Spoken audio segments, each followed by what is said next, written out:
pledge allegiance to the flag of the United States of America and to the republic for which it stands, one nation, under God, indivisible, with liberty and justice for all. Thank you.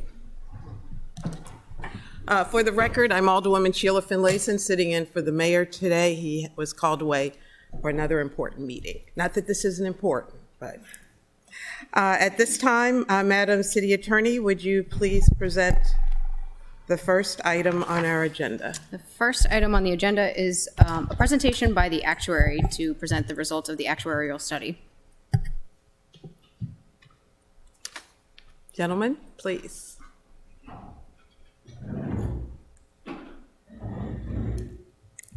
I think we all have a copy of your report. This is what's on the screen. Mm-hmm. Would you please begin by identifying yourselves?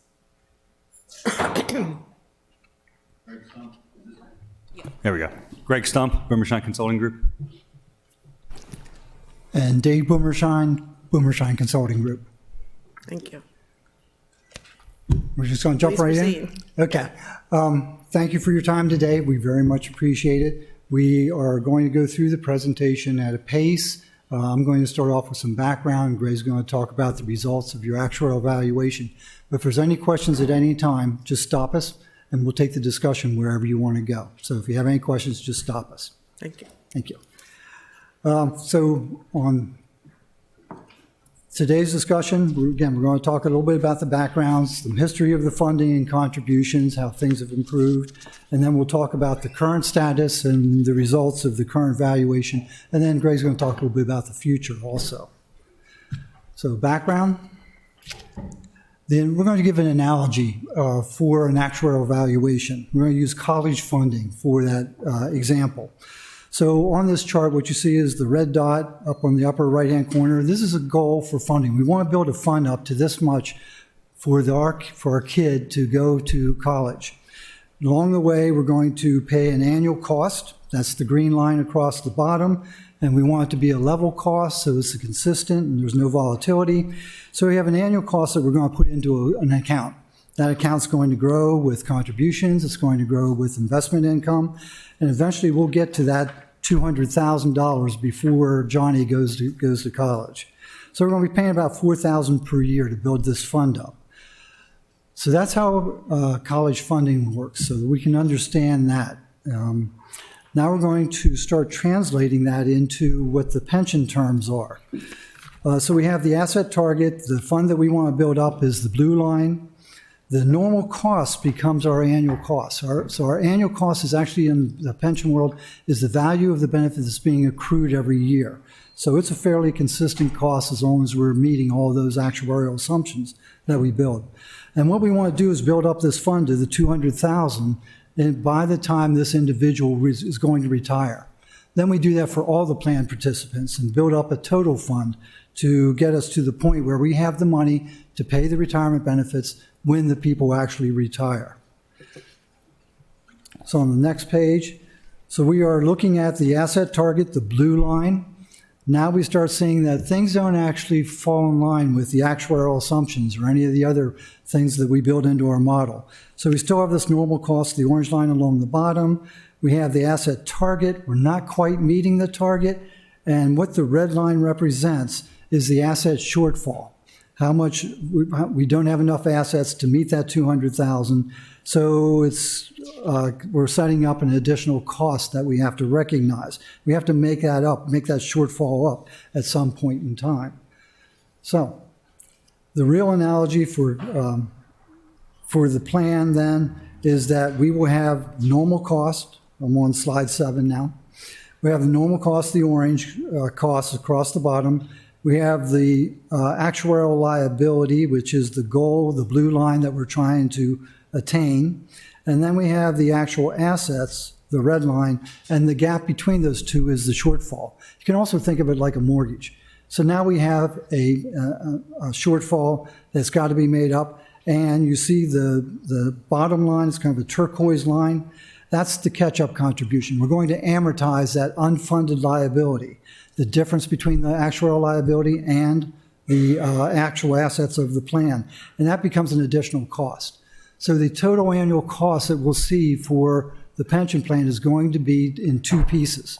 It's going to be the normal cost, the value of benefits accruing each year, and then also making up the shortfall by some amortization payment. And there we have it on slide 8, all of the actuarial valuations. So the one thing we want to point out, how does that shortfall happen? Well, when we do our actuarial valuation model, there are 4 inputs that we have into the plan. One is the employee census data. One is the value of the assets and how they're growing. Then we have the plan benefits that the people are going to retire with. And finally, the actuarial assumptions that are used to look out into the future, to not only look out into the future, but bring it back to the present, translate it into how are the assets comparing to the liabilities, and what are ultimately what the final costs are for the plan. So that's the actual evaluation model that we're going to be talking through. Yeah, if I could just jump in for 1 minute. Please. So our job as the actuary is we come along once a year and just measure all these things on the page. You know, we may have to reset that goal. Just like college funding, you might find out, hey, college got more expensive over the past year or past couple of years. We have to measure the assets. You know, is the red line right on the blue line? Is it above it? Is it below it? And, you know, the normal cost might fluctuate a little bit. So that's what we do once a year. So you can picture it kind of stopping on any part in that 20-year period. And as Dave said earlier, it's done for every person in the plan, and then it's put together that what you read in the evaluation report. So if you think of this page and look at the terms that are in evaluation report, which is a little harder to read, that's what it all relates to. And we'll be talking about your plan in a couple of minutes. So I'm going to pick on the assumptions, the actuarial assumptions on the next page. And what impacts the plan funding? What causes that difference, either plus or minus? Well, if investment performance is more than expected, more than our assumption, that's going to help the funding of the plan. And while helping the funding of the plan could also be translated into reducing the annual cost. So more than expected helps. Less than expected, of course, is going to hurt because that's going to make more of a shortfall that we have to make up.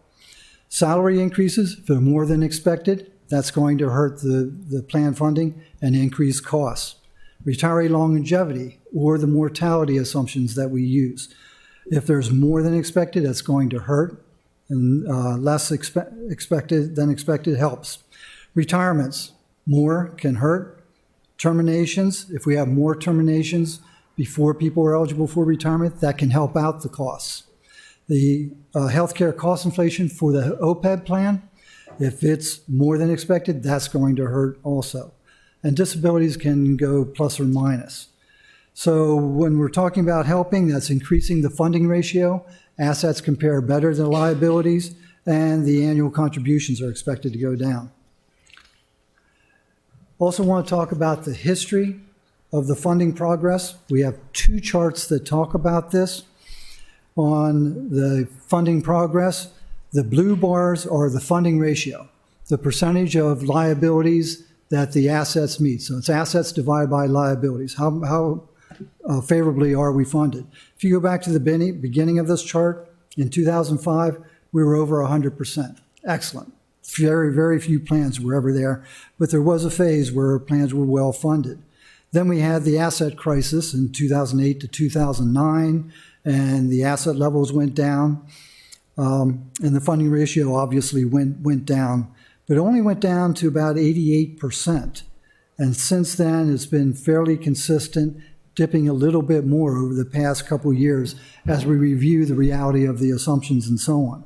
The red line is the unfunded liability, which clearly jumped up after the economic crisis 10 years ago, and has continued to go up. And then the question becomes, what are we going to do about that? We have a question, Alderman. Yes. I'm sorry, I'm still new to this. What is unfunded AAL? Okay, unfunded actuarial accrued liability. I'm sorry? Unfunded actuarial accrued liability. Okay. What it is, we calculate the actuarial liability, we determine what the plan assets are. The difference between the two is the unfunded liability. And that's... And if you think of this, and this is why we like to explain it with this graph with the college funding, it's the distance between the lines. So you know that, when your child is a freshman in high school, say, you should say they're 15 years old, right? You should have 110,000. But in this graph, you can see that, or sorry, you said 120, but in the graph, you can see it's 110. So that's $10,000 short. That's the same thing as the unfunded liability, just for the whole pension plan. Yeah. So we know that these are the key statistics that we want to be looking at. What are the annual costs, but also how well funded is the plan? What I can also tell you is that 87% funded is a good result.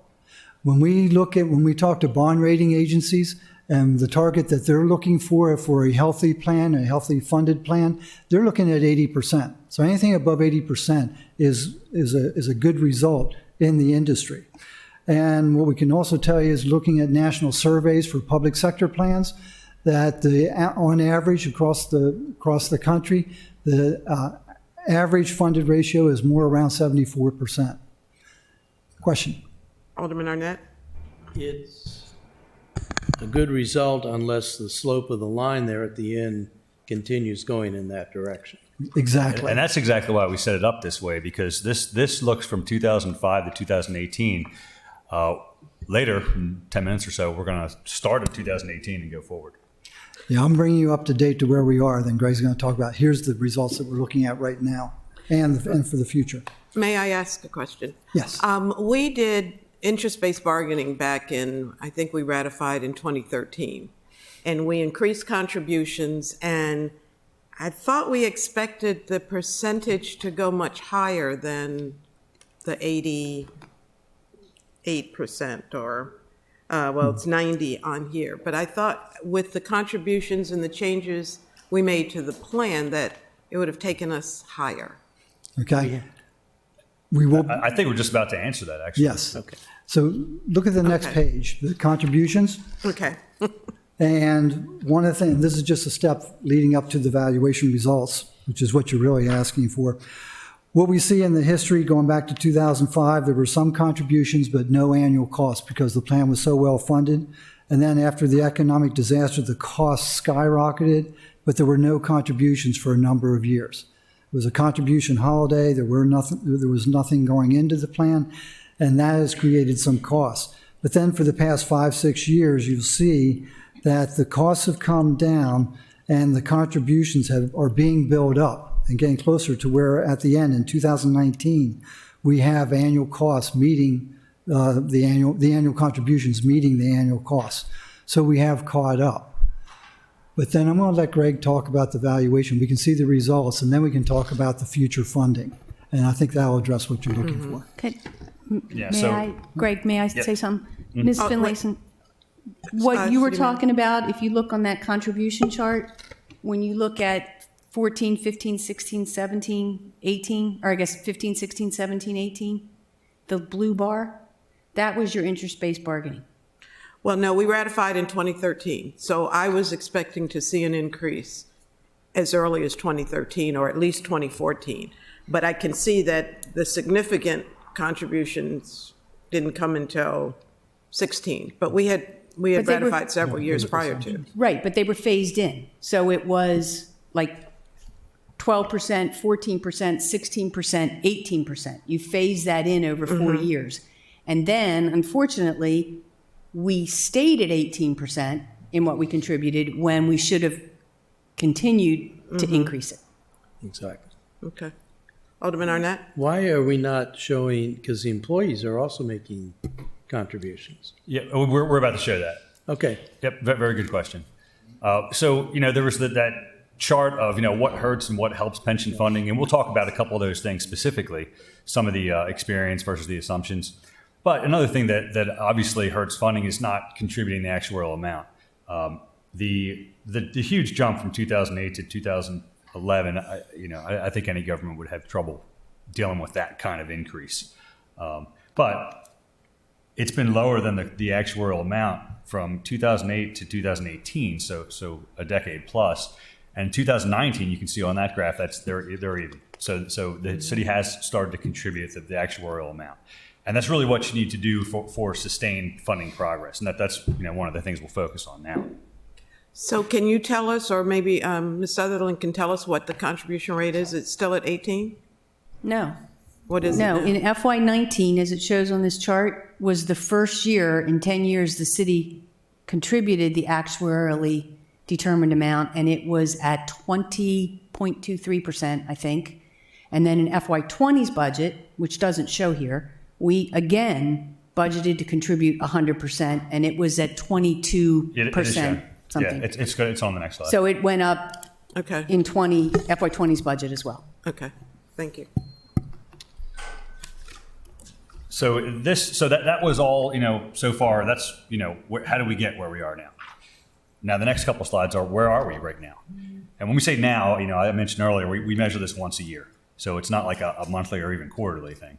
So the most recent valuation was actually 2018. The 2019 valuation we're working on right now, people back in our office, so that'll be available within the next couple weeks. But so keep in mind, anything that's now is actually 2018. So there's a bunch of things on this page, but the first, the big graph on the left is the pension cost profile, meaning, what is that cost made of? What is that 22.13% of pay made of? And that is the current rate, because that's where we're in fiscal 20 now.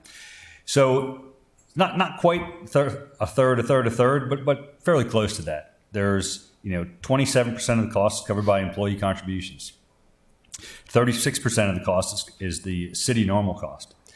And that is if you think back to the college funding, that was that bottom line. That's just kind of we know that's going to be the cost all along until that person retires.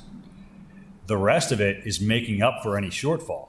Now, if you look at the bottom part of the page there, unfunded amount, meaning that the distance between the red line and the blue line, there's a $27 million shortfall right now. It's not a bad thing as long as we handle it and take care of it and make the contributions, but that's just where we are right now. And unfortunately, it's going to get a little worse, and that's another thing we want to talk about. So total liability about $200 million. So that's kind of if we look along that college funding thing, if we went to this year, it would say, okay, we want to have $202 million right now, but then when we measured it, we were $27 million short. So you pay a piece of that. Nobody's asking the city to put in $27 million, in a single year, but you pay a piece of it to work towards 100%, and that's what you see when we look at the future funding.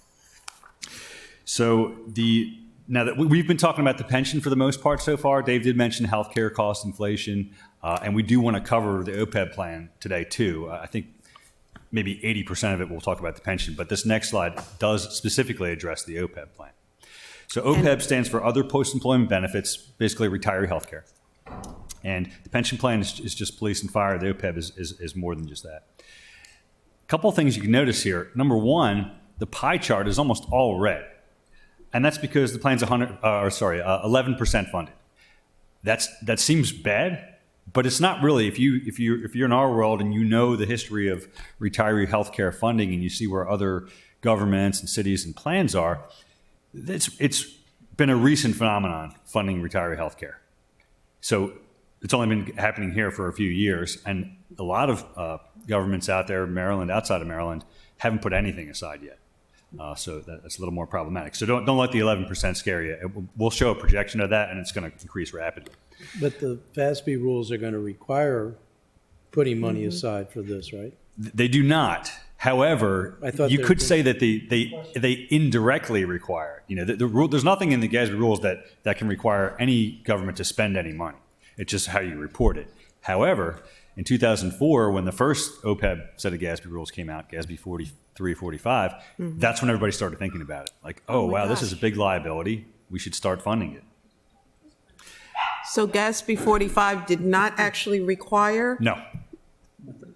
Because I think we were under that impression when we were going through the... Well, it prompted most governments to think about it and probably want to do something about it. Interestingly, that came out in 2004, and most of the plans I work with, I work with mostly government plans, said, yes, we're going to set up a fund, we're going to pre-fund it, and by 2007, they had the fund set up, and then 2008 happened, the recession, and they said, put the plans on hold. So that's why a lot of governments still have 0%. But what is required is that you are required to... Is that on? Yeah. You are required to put that into the liabilities, and the annual costs are required to be put into your financial statements. And who looks at your financial statements? Bond rating agencies. So there is a strong encouragement to do it. So, but it's not required that you actually do the cash funding, but now you have to report it, and now it's recognized. Yeah, and one thing I would also point out, and I'm kind of looking at the last two pages together, if you have the handout, one on the top, one on the bottom. The OPEB fund is $40 million. That's the size of the liability. It's about 1/5 of the size of the pension fund. But look at the unfunded amount. It's 50% higher, or not, sorry, it's 33% higher than the pension amount. And again, that's just a function of the funding just kind of getting off the ground now. So that's cost profile. That's where we are now with both plans. We do those valuations every year, and like I said, we're almost done with the current valuations, so they'll be updated. And let me just make another comment. Since I mentioned the bond rating agencies, they want to know if you're doing anything about this liability. And the fact is that you have put $5 million aside. You are 11% funded. That compares well to all the plans out there, public sector plans out there that are at 0% funded. So you are doing something about it. That's what they want to see. Mm-hmm. Yeah, excellent point. So there's two more sections here. There's actuarial assumptions, which, that we did a full study on this. It's about a 25 page report that's available, but we boiled it down to a few pages here just to give you the key points. In order to think of the college funding again, in order to come up with that goal, that 200,000, you have to assume a few things. What's college going to cost when this baby is 18 years old? What are the other costs that are going to be incurred? Where's the school going to be? So there's a lot of things you have to try to figure out. How much can I earn? If I set aside a fund, how much can I really earn on that fund? Same thing that we do here. So when somebody's hired, we have to project, we have to put a number on what's their benefit going to be when they retire, which depends on their salary throughout their career, how long they're going to work, what age they're going to retire. And then we estimate that. And then how long are they going to live? So all of those things are built into the actuarial assumptions, and it's the most important part of the valuation. When we hear conversations about this, what's your assumption? When people use that singular, they're talking about the return assumption, the 7.5% or whatever that is. But there's a lot of other assumptions that play into it. So the process is this. This is kind of the overall big picture process of what we do, aside from just looking at the numbers once a year. We have to set assumptions to determine annual cost. We have to predict what's going to happen with each person in the plan. Then we adjust the cost each year. So we do the valuation, we collect data, and maybe we expected 10 people to retire during the course of the year, but then we find out 12 people retired. And think about what Dave said, that's probably going to hurt. If we have more people retiring than you thought, you don't have as much time to fund for their benefit. So there's all kinds of experience, but those are the things we look at. But then, every 4 or 5 years, and this is a best practice to do it every 5 years at least, we have to adjust our expectations. Take a simple example. Let's suppose we thought at some point in time, everyone's just going to retire when they turn 55. But we find out they're not. They're retiring at 51 and 52, and some are staying around till 60. That's when we adjust the assumptions. You can't do it every year because it fluctuates a lot. But every 5 years, that's enough data to identify all the trends. And that's the big study that we did last year. So at the bottom of the page here, it was done. The changes will take effect next fiscal year and the year after. So nothing's hit the budget yet. Thank you. If you talk about assumption setting, I without going through every bullet here, I think the last bullet is the most important. The whole reason we do this is because we want to avoid front loading or back loading of the costs. If we're way off on one or more of the assumptions, then essentially we're not properly funding the plan. So we want to just avoid that front loading or back loading where it's going to change drastically down the road. And I don't think that was always the case here, but we're on the right track now. So a couple slides on the actual assumptions. We split them into two categories: economic assumptions, including inflation, salary increases, investment return. Those are things that we rely a lot on outside sources. We don't have macroeconomists on our staff, but there's a lot of sources that we can look to say, all right, what are the expectations for inflation going forward? What are the expectations for different asset classes? What's the expectation for healthcare inflation? Those have actually all come down over the years, which is not necessarily good. I mean, if you think of inflation coming down, yeah, in some ways that helps. Maybe if there's a COLA tied to inflation, that's going to cost less. Salaries are kind of tied to inflation, that might cost a little less. But the return assumption coming down, or the actual returns, that's going to cost more. And that kind of overrides everything else. Demographic assumptions include retirement age, and again, it's different ages for most plans. Termination, how much turnover you have in the plan. disability, mortality, and life expectancy. The bold ones are the most important ones. That's why they're bold on the page. Healthcare costs, et cetera. So the next page is just a quick snapshot of what the results of the last study were. Investment return. The assumption was 7.5%. It's going to decrease to 7.25%, and I'll show you why in a minute. Salary increases higher than the old assumptions implied, so there's going to be a change there. Reflecting longer me. life expectancy with the new Are you mortality table. saying salary increases are higher than the assumptions? Than the old assumptions, yes. The old assumption was 6%. The old assumption varied by service. Like it was a certain percent for the first few years, and then a little lower and a little lower. So it's not just one number.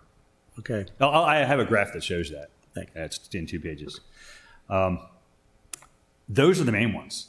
And this is why I said earlier, things are going to get worse before they get better, because if you think of those first 3 bullets, getting less return than you expected hurts. Salary increases higher than we thought hurts. Longer life expectancy hurts. So that's the bad news. The other things, there were minor adjustments. Some of them were actually even good news, like they didn't hurt the funding of the plan. But so there were some other adjustments there, and that's good. Some plans are dealing with hurts in every category. Less turnover than they thought, people retiring earlier, living longer. So there are plans that are in that situation. So the impact of these changes is the funding ratio is not really as high as we thought. It's kind of like finding out that, that $200,000 college education is really $250,000. Well, what does that mean? Well, we're farther off than we thought and at any point along that path. And so that's going to be increased costs in the near term. It's not a material impact on OPEB costs. And there's 2 main reasons for that, and I will get back to that in 1 minute. Investment return. This is kind of a complicated graph, but this is how we evaluate the investment return assumption. We don't just stick our finger in the air and say 7.5 is too high. We don't look at the other cities and say, well, they're lower than 7.5, so we should be. Nope, we have a very systematic approach. Takes into account your asset mix, the allocation, the expectations from the investment consultant, and we run a simulation over 30 years. The blue S curve there is the result of the simulation, and that tells us for any percentage point along that bottom, the horizontal axis, what's the probability of getting that over 30 years? Well, what's the probability of getting at least 1%? That's pretty high, 98%. What's the probability of getting at least 13%? Really low. But those things I think everybody understands. It's very steeply sloping in the middle, which is why this is such a tricky exercise. But what we do is we look at the median. What's the 50-50 chance of get that return based on what all the experts' inputs for asset classes, and where are we compared to that median? So the median from this simulation, and this was actually updated more recently than the experience study, 7.15%. Those expectations change every single year. We are not going to change the assumption every single year. That's not the right way to fund the plan. So instead of saying, okay, well, we have to use 7.15, no, we just say, all right, well, are we higher or lower than that? Well, we're higher than that right now, 7.5. So let's just move towards that. And so that's where the 7.25 came from. The current assumption, you can see if you can kind of eyeball the probability, it's about 45%. Well, we want it to be closer to 50% at least. So that's one assumption, and I'm not going to go through all of them, but there's one more I want to show you, and this goes back to your question about the salary increases. The next slide shows this is kind of a career snapshot of how the salaries progress over one's career, and the blue dots are the actual salaries of people with those levels of service. The black line across the bottom is what the old assumption was. So you can see it kind of undershoots what the ultimate salary would be, because if the right side of the graph is when people are retiring, when they're getting close to 25 years of service, 20 to 25. So the red line is what the assumption was changed to, and what you can see is it's not just a straight line. If it was, that would mean it's just 1% across everybody's career, but it's steeper in the beginning of people's careers, which makes total sense. That's the way you see actual salaries go up. People will get promotions. Yes. So the assumed salary, the black line was from what year? That was the prior assumptions, and I'm not sure exactly when that was developed because there was another actuary. Oh, okay. We became the actuary 4 years ago. So the red line is what you guys. Yeah, that's what we came up with. And that was from 2018.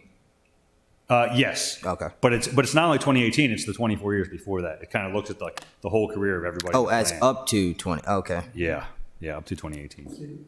We do valuations every year, and as we do the valuations, we maintain all of the employee census data. So we are able to do 5-year reviews of exactly what happened versus these assumptions when we do the experience study. And we do it every 5 years. Ms. Sutherland, we're in a 4-year contract, so the assumptions can be pretty accurate going out. What year are we in? 2? We're in year 2, and we now have a difference in the COLAs police get versus the COLAs fire get, which of course you've got 2 groups of participants in this plan. But this, I believe, is based on what has happened in the past compared to the assumptions in the past. Okay. Right, and we're also looking at a very long-term period. So contract to contract, yeah, there's going to be variations. But this is basically saying over the course of, in this case, it's firefighters, over the course of firefighters' career, how does their salary change? And we have a very similar graph for police. It's referenced at the bottom, but it looks somewhat like that. Well, your note at the bottom says it's a similar comparison. It's not similar in salaries. It's, you just have a chart that does the same. The chart, provides like at the same first glance, the information. chart looks the same. Okay. Yeah, there's a black line where the old assumption was, and there's a higher line with the red. Yep. Good point. Alderman Arnett, did you have a question? So do we have an assumption of, this is the actual growth in salaries by years of service. Do we have an annual growth rate assumption for increase in salaries? Yeah, and the underlying assumption is that the salaries will keep up with inflation in the long term. So we're assuming Only inflation? What's that? Just inflation? Well, so we're assuming 2.75% for inflation. So that's kind of the baseline. The fact that the red line continues to upwardly slope means it's exceeding inflation. Yeah. In some systems, not this one, but in some systems, you kind of see that red line level out, which means as people get to 20, 30 years of service, it's just keeping up with inflation. But here that's not the case. It keeps sloping up. Yep. Right. Which is also true nationally. I mean, if you look at Social Security data, the wage inflation is higher than the CPI. Is there a correlation between the assumption in salary growth and the assumption on the rate of return from investments? There is a correlation, yeah. And that's driven by the level of inflation. Because salary increases are always inflation plus something. Right. And the investment return is always inflation plus something higher. Yeah. Okay. But yeah, they're all correlated. So the reason I picked those two to show you out of the assumptions were those are the ones that came with the biggest price tag. 7.5 to 7.25, which we heard, I think it was last week in a webcast, the national average is 7.2 now. That was for, I think it might have been for state systems, but it's been coming down for most plans. And the salaries, if we're undershooting everybody's salary, then we're funding for that $200,000 education and it costs $250,000. So we're not funding enough. And that's also the reason that this stuff didn't impact the OPEB that much. There was a negligible impact on the OPEB outlook because OPEB is not salary related. It's retiree health care. It's related to health care premiums and claims. 2, the mortality is for people after age 65, and the benefits here go up to 65. So that didn't have as much of an impact. And we already have a different return assumption for OPEB. It's lower. It's 7%, by the way. So the last section, which I would say is the most important section, is the future outlook. Because we looked at, okay, well, how do we get where we are now? What happened in the last 10, 15 years? What's the current profile? What we just looked at the valuation. What are the assumptions indicating? But now you put all those things together, and where are we going to go from? Again, now is 2018, but where are we going to go from here? So there's 2 types of projections in here. The funding projections, so the unfunded liability as a red line, just as the one Dave showed you, and a funding ratio as the blue bars. Again, it's going to look very, very familiar, the graph. The contribution projections are going to be split into a few pieces, and I'll explain that when we get there. So the funding outlook for the pension. The couple things you notice. Number one, it's a 20-year projection. It goes from last year's valuation, 2018, to the last bar in there is 2037. The first thing you notice is Well, the funding ratio is kind of treading water for a while. You know, starts at 87, goes down before eventually going back up to 87 again 9 years later. So that begs the question, why? And there's question.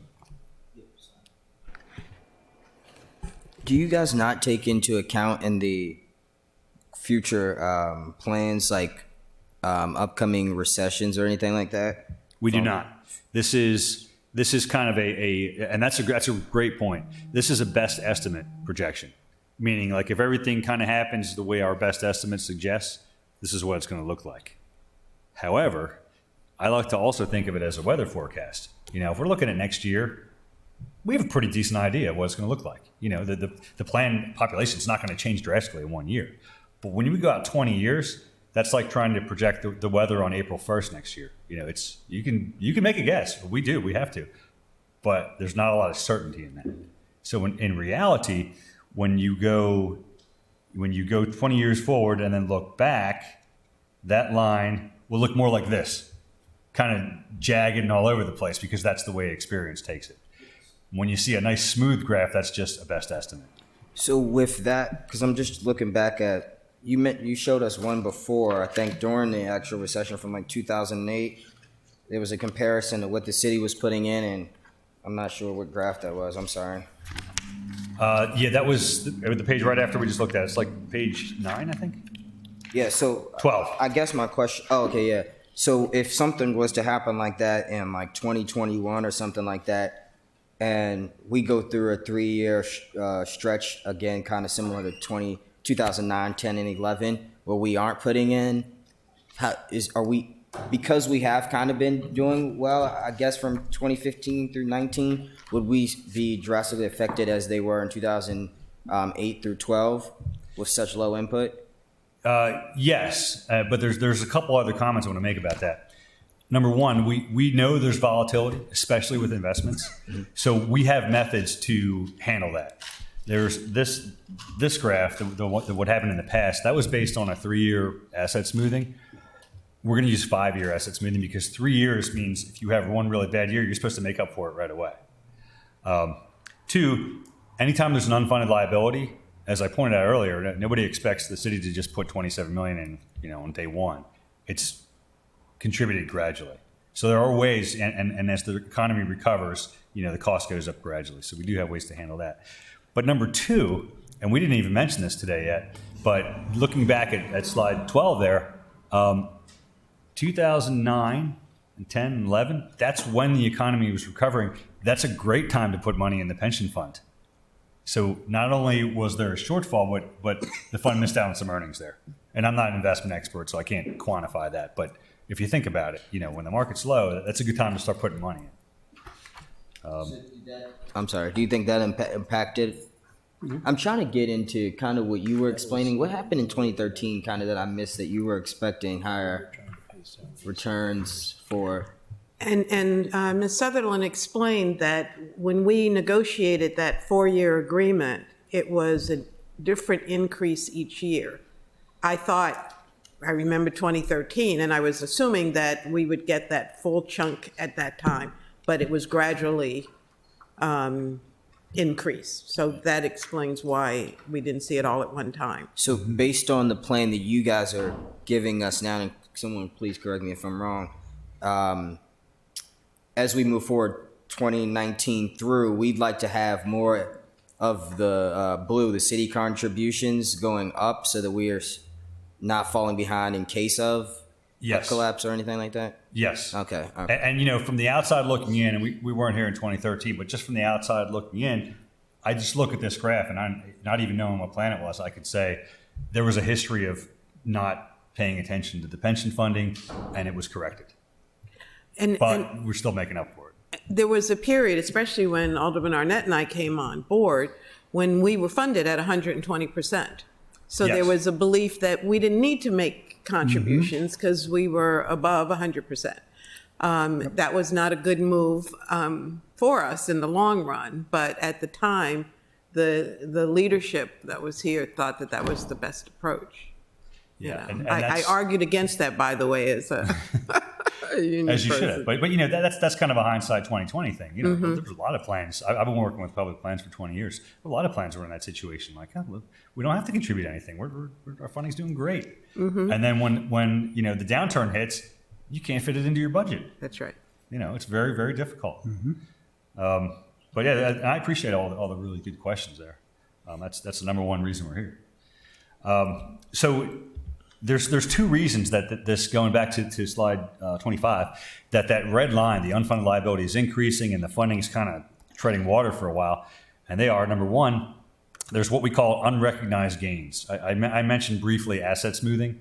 What that means is when you have a really good year or a really bad year or anything in between, you're not going to recognize the full impact of it, because if you did, the contributions would bounce up and down a lot, the actuarial cost. So what you do is you recognize a piece of it. It's a 3-year smoothing now, so you recognize a third of it.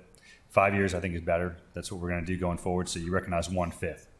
So if that was the case back in 2008, and there was I'll just guess a number, there was a $30 million loss, you recognize $6 million of it, and then another 6, another 6, another 6, meaning that you don't increase your contribution for that yet. Two purposes of that. One, it allows you to gradually increase your contribution. Two, it allows the economy to recover. That's the whole purpose of asset smoothing. But that's why we see that increase there. That's part of it. The other part of it is the assumptions we just talked about.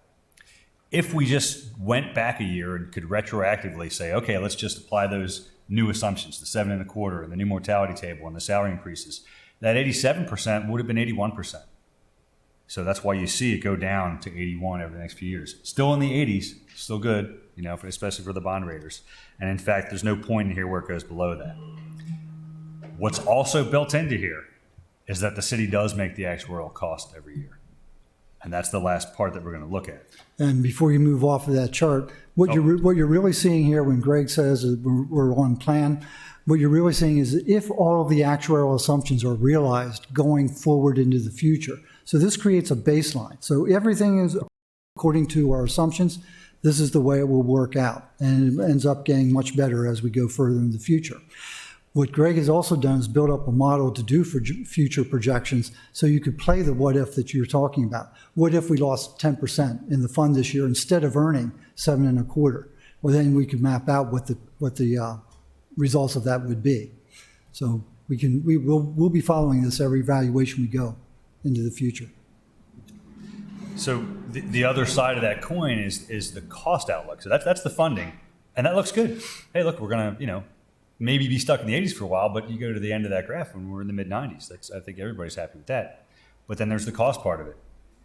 There's a cost that comes along with that, and when that red line of the unfunded liability increases, that means that the college funding, the blue and the red, are getting farther apart. Well, that means that makeup contribution has to get bigger and bigger. And so that's what we see on this slide here. It's a 20-year period. This is fiscal year, so it starts in 2019, which is the one that just ended. But there's two pieces to the contribution. We looked at that earlier. There's the normal cost, which is just that college funding, the line across the bottom, the annual cost. And then there's the amortization. If we were 100% funded all the time, there would be no amortization.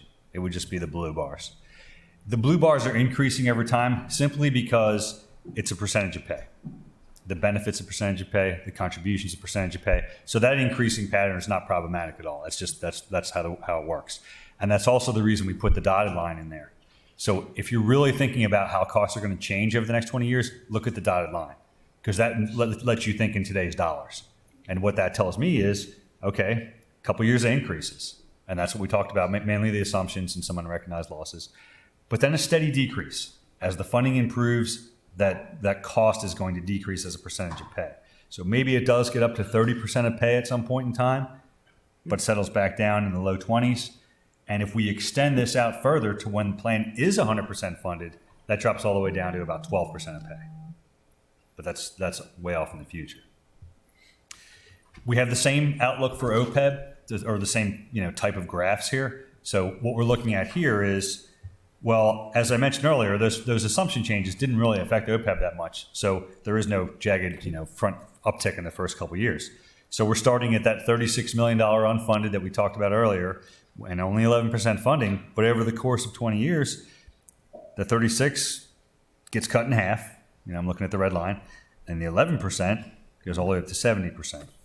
And again, if we extend it out another 10 years, those keep improving. So that's the outlook for OPEB on the funding side of things. And the last graph before the conclusion slide is the cost outlook. So this graph looks a little different. We could set it up the same way with normal cost and all that, but it's important to realize that because the plan's 11% funded, the city's not taking money out of that fund. There's not enough to take out to pay the benefits. So the city's putting money in and also paying the benefits.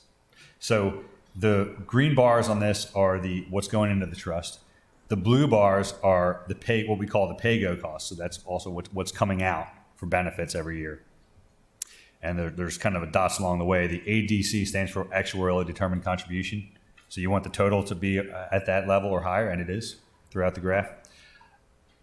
2030, somewhat arbitrary, but we decided that, well, at some point in time, the city's going to start taking money out of the trust. That's why it's there, to pay the OPEB benefits. So we assume that to be 2030 for the purpose of this. So the conclusions, just to summarize all those things we just talked about, I know we threw a lot at you today and you had a lot of great questions, but the pension funding, we need to make up for the prior contribution policy that we saw, from when the cost started going up to the time when we actually started catching up with it. OPEB funding, it's still early, but definitely expected to improve over time. I mean, you just saw 11% to 71% over 20 years. The actuarial assumptions have been addressed. So what we have now, what's going to be in place over the next couple of fiscal years, they do reflect best practices in our industry and realistic expectations. And it is going to be reviewed every 5 years. And the next time there's a review, I don't expect there to be a big jump that time because we're paying closer attention to it now. City contribution rate is expected to increase over the next few years, but eventually decrease. If once the red line and the blue line are together and you're 100% funded, then the only cost is just that one across the bottom. That's the normal cost. That's about 12% of pay right now. So the outlook is very favorable given consistent contributions. So that's the key point, that last bullet. That was the question I was going to ask. That means maintaining the employees that we have, the number of employees in both police and fire in order to get us down to the 12%. Yes. Mm-hmm. Yeah, and that's built into the projections. Mm-hmm. Yes. Okay, Alderman Arnett. So, first of all, we were discussing this very topic at the police and fire pension meeting this morning. Okay. And the need to have a presentation from the actuaries. And so this is quite timely. But we were also discussing the assumption. And we've been discussing for a long time how realistic it is to assume a 7.5% rate of return, particularly since we're closer to 7 than 7.5. And in order to try to get to the 7 or 7.5, we're getting into riskier and riskier kinds of investments. And that's obviously can come back and hurt you just as well as not making contributions. So there are also financial reporting consequences when you lower your assumption on your rate of return, right? I mean, that doesn't paint a rosy picture either in your financial reports. It does not, but I would go back to the bond rating issue, which many people consider the most important thing, and they make their own adjustments. So if whatever you're assuming, they're going to put their own load on it to make it to what they think is realistic.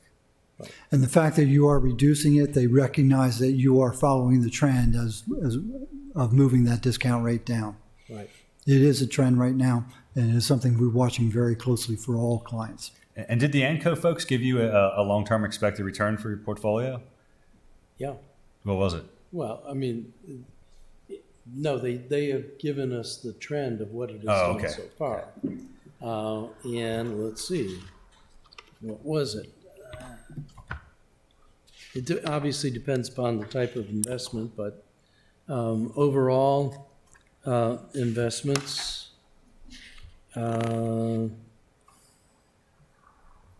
for since inception, we've had an 8.5% rate of return.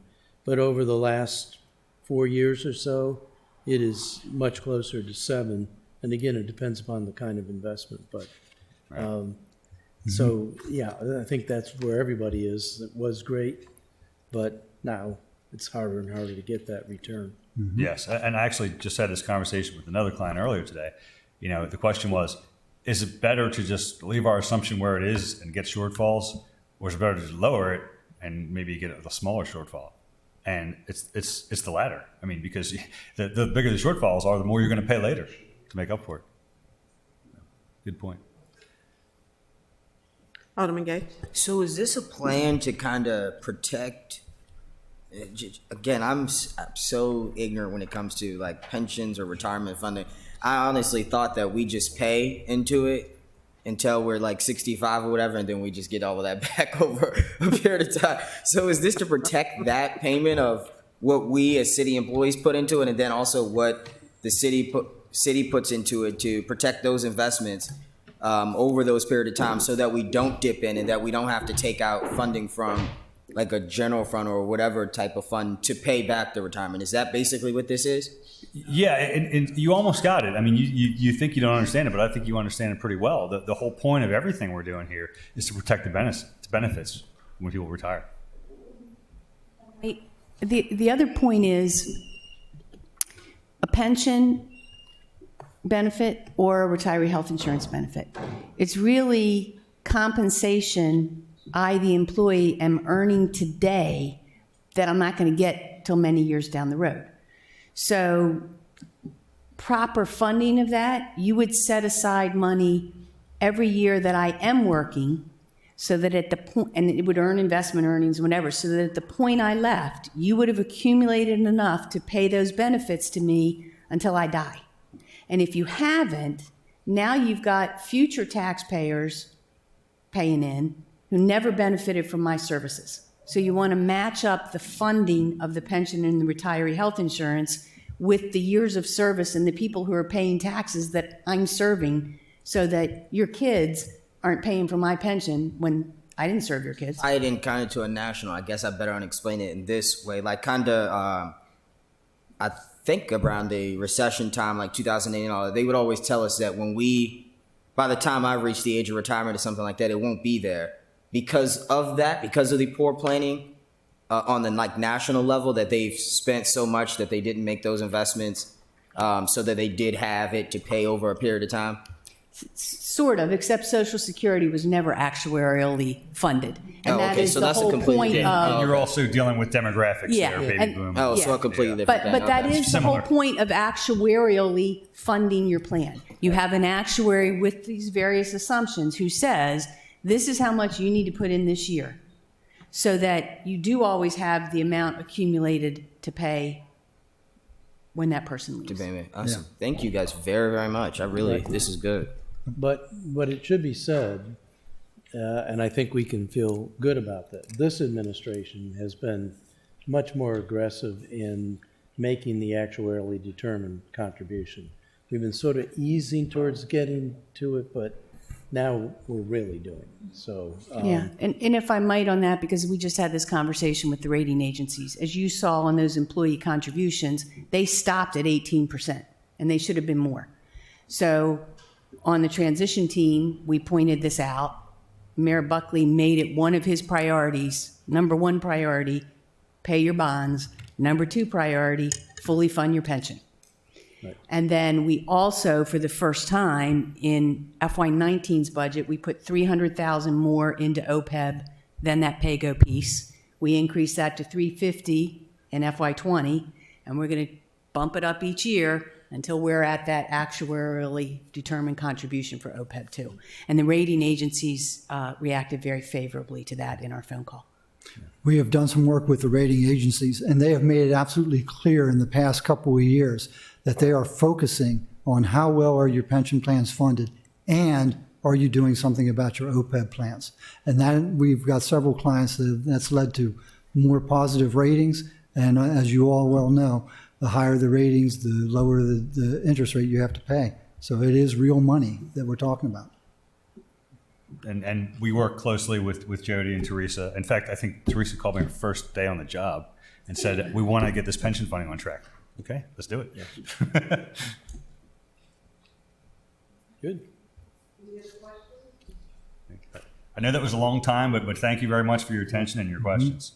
Thank you for your thorough report. Appreciate it. Thank you. I noticed your names and contact information aren't in your report. And that's unusual. I put that almost everyone on the last page. So I guess you could share that with us, or Teresa could share. Yeah, and I definitely. And I would also add that if any of you have any questions after this, you can send them to Teresa and she'll just forward them to us. And you can have her contact information too. Yeah, either way. Okay. Thank you very much. Thank you.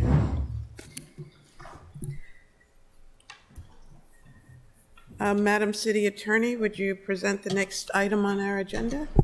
The next, the next item on the agenda is a presentation about the Airbnb Committee and O2619 as amended on November 18th, 2019, rental unit and short-term residential rental licenses.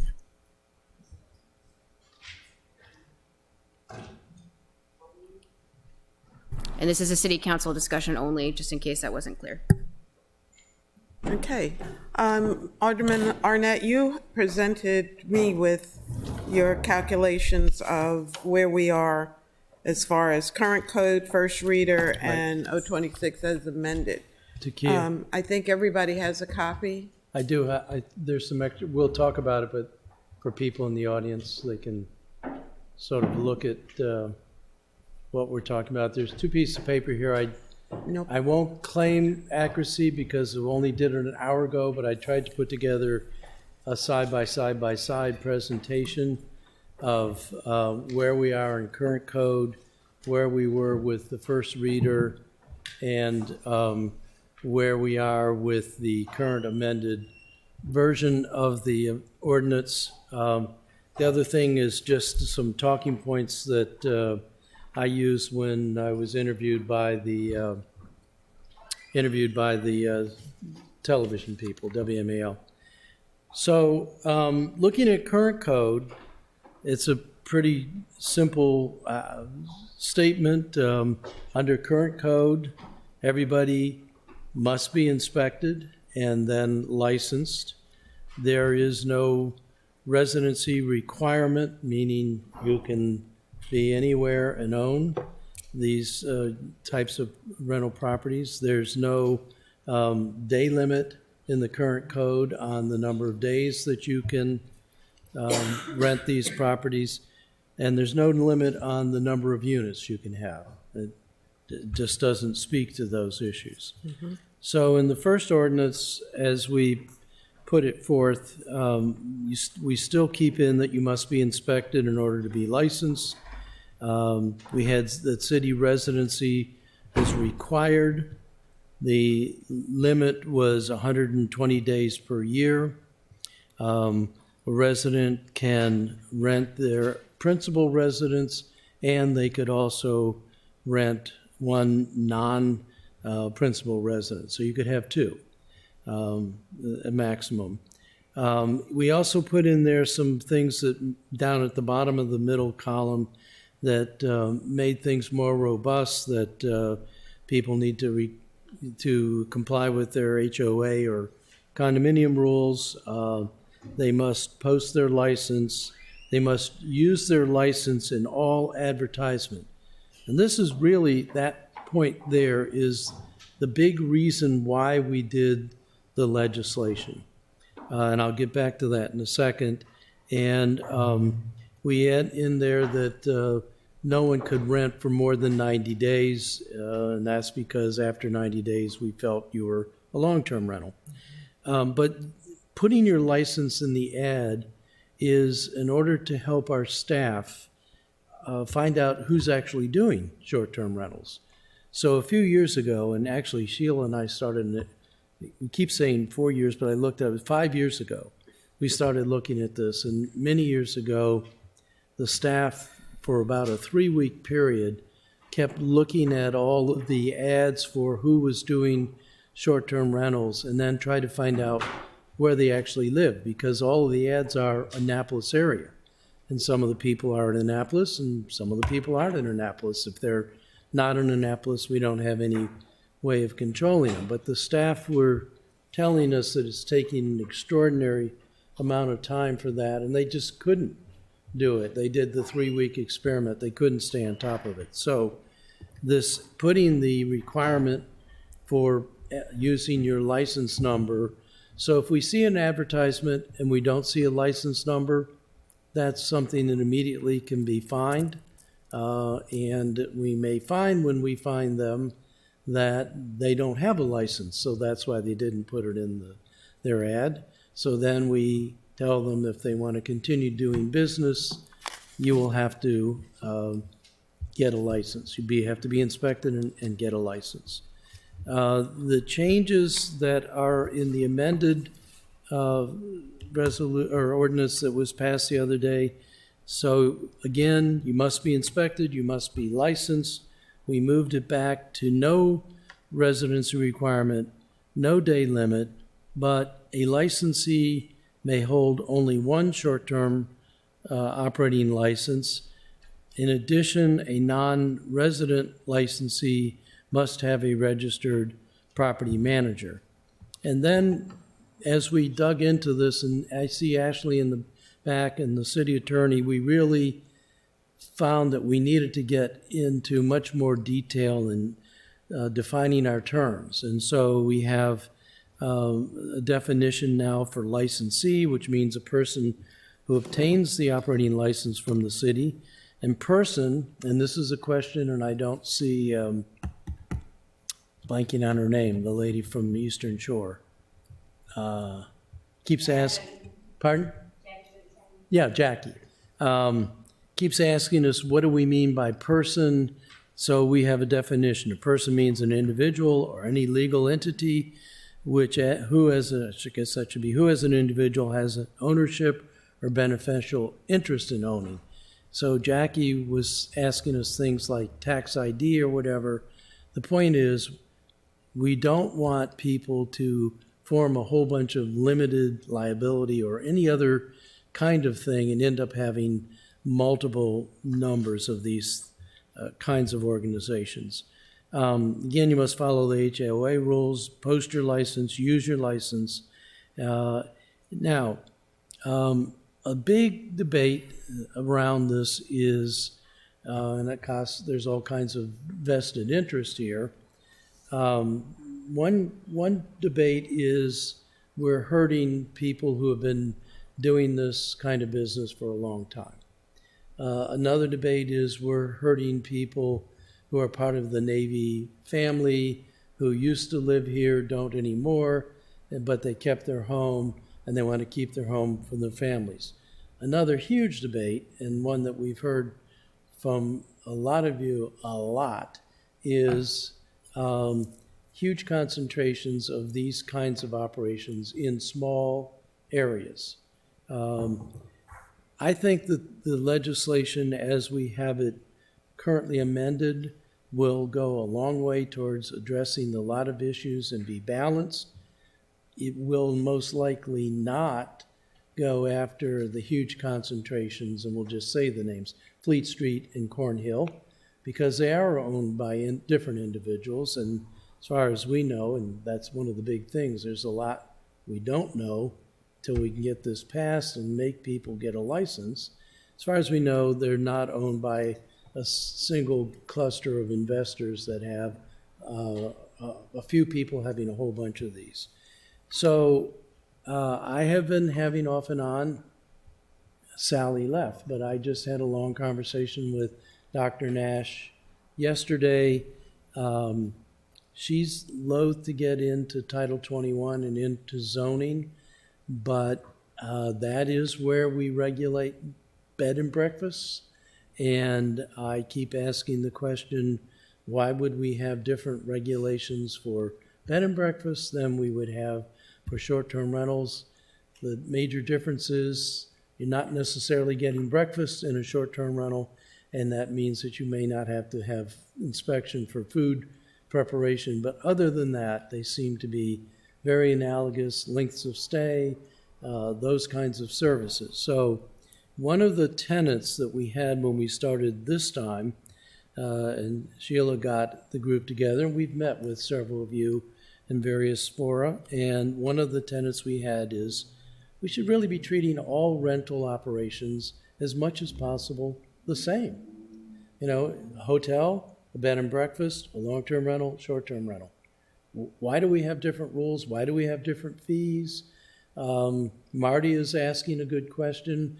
Why can't you have both a bed and breakfast license and a short-term rental license? Suppose Marty wants to go away for a month and doesn't want to serve breakfast.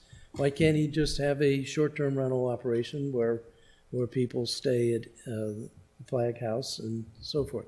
All good questions. And what we are really trying to work our way through on this is getting something in law that is different than the column on the left-hand side that you see, which is virtually unregulated and certainly not very enforceable, to getting a better profile of who's really doing this. Some of the things that we'd like to know, and it was a discussion about the day limit, is we think there's a lot of people who only do this a little bit.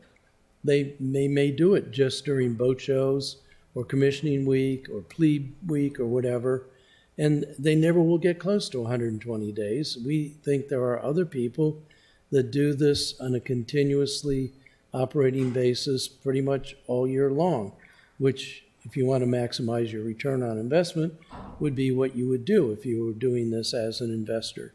So wherever we end up with the legislation, I hope we pass something, because we really need to start getting a handle on who's doing this and who's not. And there are some reasons, and it was one of the themes that we keep repeating. If you look at the bullet points, biggest single reason, and it's the reason for it to be in Title 17, it's the reason our inspections people are doing this, is we need to protect the health and safety of people who come and visit and stay with us. We do it for hotels, we do it for bed and breakfast, we do it for long-term rentals. I think we need to do it for short-term rentals too. And quite frankly, we have not heard a lot of pushback from most people on that. We've not heard pushback on that. We've not heard pushback on paying the proper taxes, sales tax and hotel tax.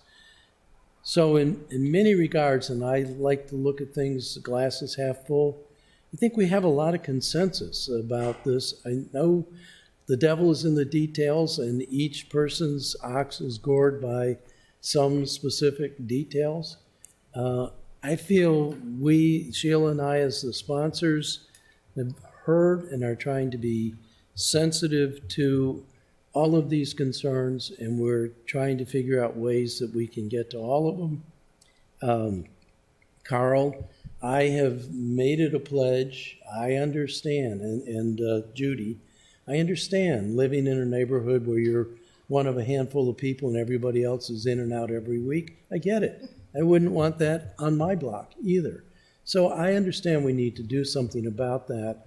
The question is, what's the best way to do it? And I don't think an omnibus set of rules that apply to all of the city are necessarily the best way to do it. I think there needs to be another approach that goes at the specific areas. I have a couple of blocks in Ward 8 that are getting fairly intense, and I think that I'm going to want to have that kind of tool available to protect those neighborhoods, just like there are some intensive and were built up over a long period of time in Ward 1 that are intense. I personally subscribe to the notion that residential districts are for residents primarily. I think that there is a place for home sharing. I think that we need to be worried that it gets out of hand. We've heard about that in Sedona. I had friends that just came back from a vacation in Paris. Paris feels like this has become gotten out of hand in Paris. So we've heard all of the stories all over. So I don't know whether I caught everything exactly right in the side-by-side. As I said, I whipped it together the hour before this meeting, but I do think it catches the essential elements, and it shows the migration of our thinking as legislators and as sponsors of the legislation. So, Thank you, Alderman. Alderman Savage, you had proposed amendment or an amendment. I know it's not ready out of the law department yet, but you want to talk briefly about what your interest is? Yeah, sure. Yes, I have emailed the law office to draft something up. And what I'm looking to do is replace the restriction, which was restrict short-term vacation rentals to only be owner-occupied. So they'd have to be owner-occupied, primary residences, and that's how O2619 was originally written. I'm having a hard time hearing you because you're so close, but so in other words, owner-occupied like a bed and breakfast is owner-occupied. You can't be a resident and have it. You have to be owner, you have to live in the unit that's doing the short-term rental. Is that what you're saying? Yeah. Yep. Yeah. Okay. That would be very restrictive. Well, that's the original, the way it was originally written is. Well, we had two. You could have two. You could have the one you lived in and another one, is how the original. Well, 26. based on my research, again, most other jurisdictions are going to restricting it to owner occupied. And so my thinking with that, and I'd also asked the law office to include any other improvements that we made to the language in terms of getting tenants mentioned in there, that language straightened out, and anything else that we may have spoken about that you think should be included in that. So I had some other amendment ideas, but just going off of the point in terms of the main amendment, I am, as I've mentioned, I'm pushing forward with this because, as I said in the paper, which I'll admit was over the top, but it said that we did a whole lot of nothing. What I was referring to is that this, as amended, the ordinance is, in my view, not going to do anything to reduce the number of short-term vacation rentals. And from my standpoint, I see that the main problem that, for me, that I want to see addressed is to reduce the number of short-term vacation rentals. Because again, looking at some of the data that we've been given, you can see some of the neighborhoods, some of the streets have a high percentage of short-term vacation rentals. And this is there are two sectors that were looked at: Main Street to the Naval Academy, and some of these streets had 18%, 27%, 15%, so ranging from a low of 13% up to 45%. And so just keep in mind, something even around 25% would be 1 in 4 homes, which are going to be vacant. So that's a high number of short-term rentals. From West Street to Main Street, the other sector was much lower, but that still ranged. There was a high of 25%, 14%, but some of them did go down to only 2%, with 8% on average.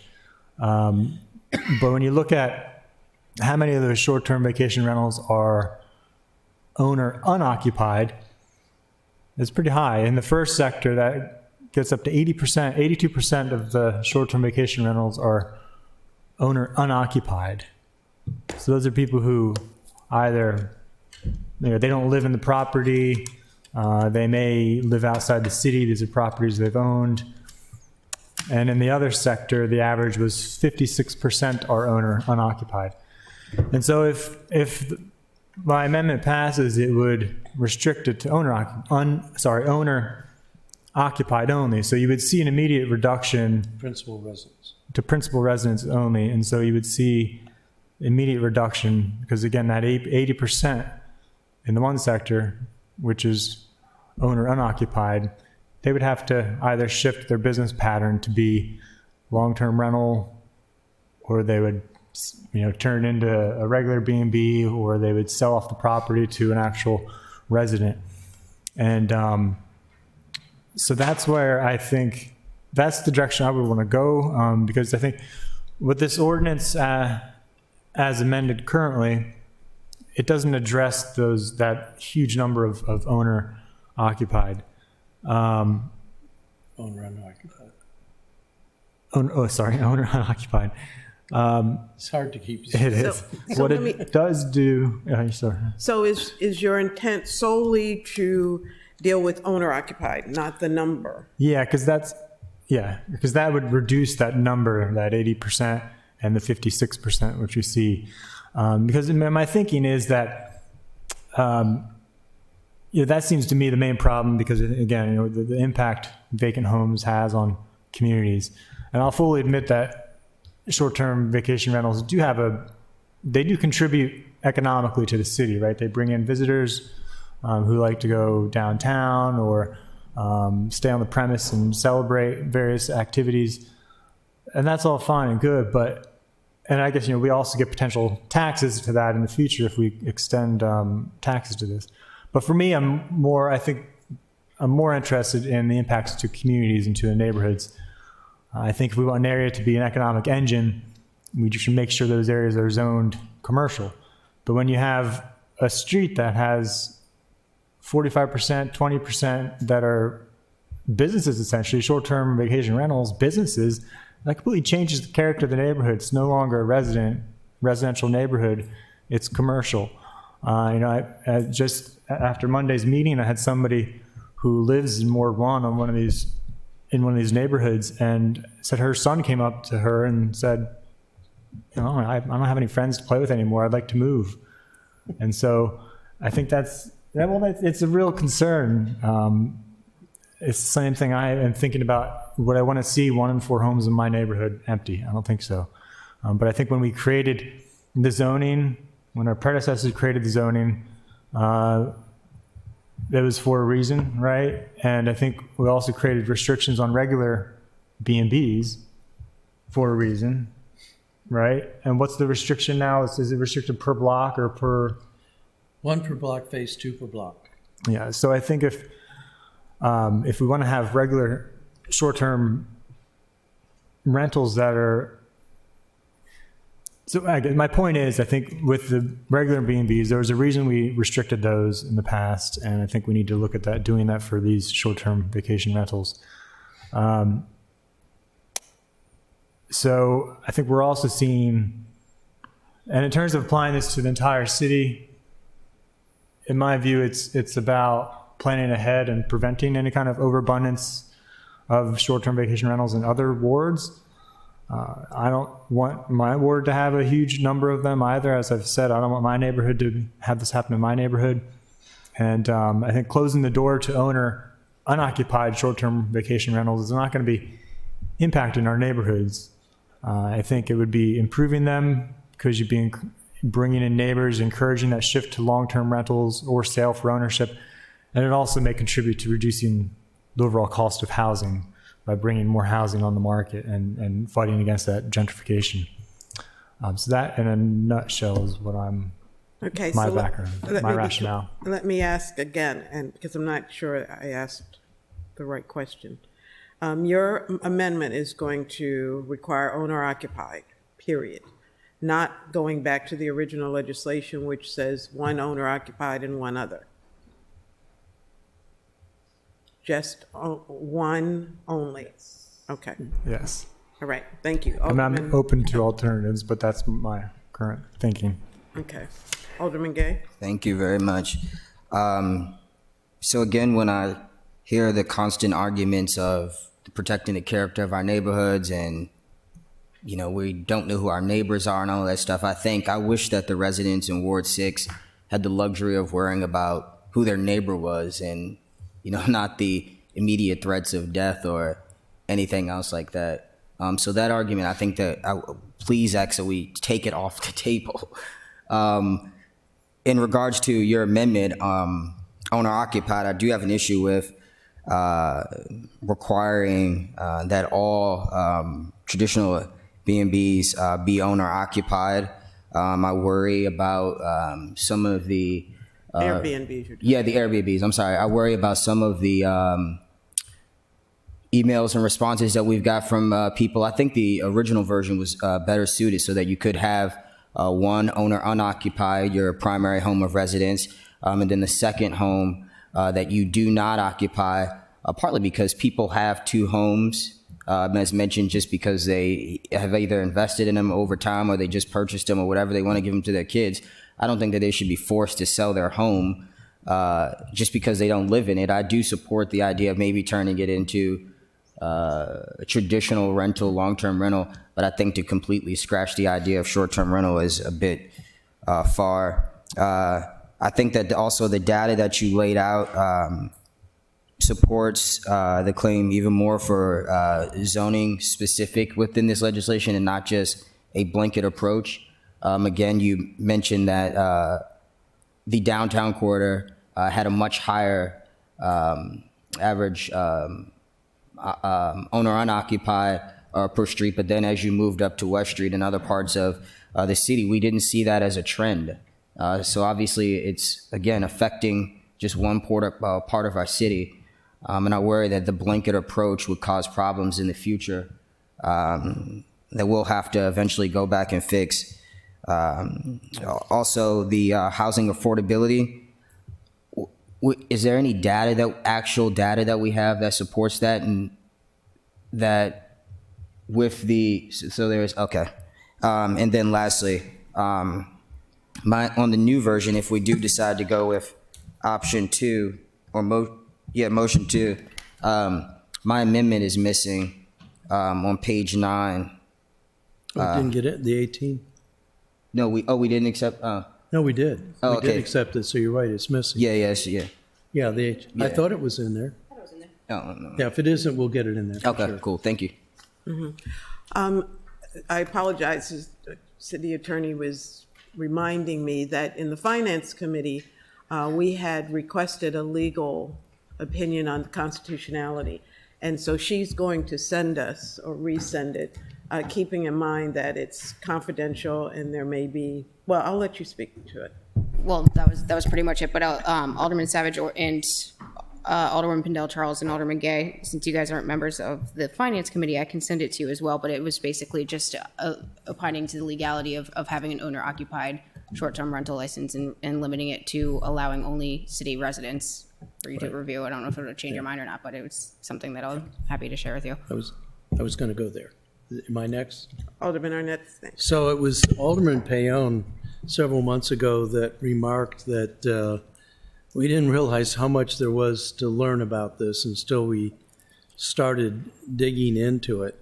And one of the things, and I'll have to comment on this because it rankled me a little bit, some of the commenters on Monday night characterized this as ill-formed, ill-thought out.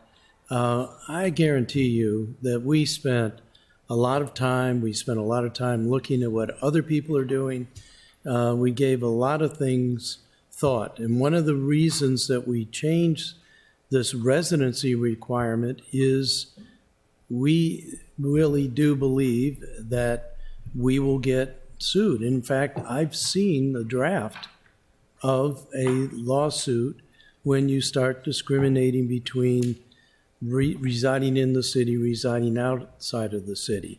Now, requiring people to live in the house is the ultimate restriction, and it goes to the Fourth Amendment and the commerce legislation.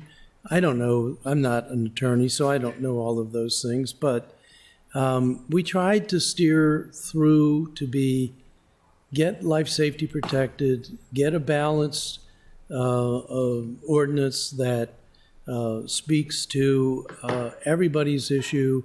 No one's coming away from this totally happy, but we do think that we have considered everybody. I think that if you make it the requirement, well, I'll just tell you, 20 years ago, the strict bed and breakfast legislation got into the code because everyone was worried that bed and breakfasts were going to overtake downtown. And so we put in these requirements. I think we got up to 33 licensed bed and breakfasts. We're down to 6, I believe it is. So I think we have to be very careful to not react to the scourge of the moment, the assumption that these things are going to continue to run away. First of all, there's a limited demand for this kind of rental. It's not like all 11,000 residential units in the city are going to be converted to bed and breakfast or Airbnb because there isn't the demand for people to come in. And in fact, we may well be close to the peak demand. That's one of the arguments why I'd like to get something passed so that we can get things licensed and we can see what the real demand is. I think that there is going to be a diminution in the number of people that want to do this just because of the inspections and just because of some of the other limitations. I think that if we go further and get into leveling the playing field between bed and breakfast and Airbnb, I think that there's going to be another sorting out. But there are only so many people that want to be in this business, and there's only so many people that are going to want to have, going to demand to do this kind of business, rent in these kinds of places. If we have 2.5 million visitors to the city of Annapolis, and we have 1,200 Airbnbs in the city of Annapolis, and they rent it out every day of the year, that's still less than 400,000 rental days for bed and breakfast out of 2.5 million visitors to Annapolis. So there are going to be people staying someplace else.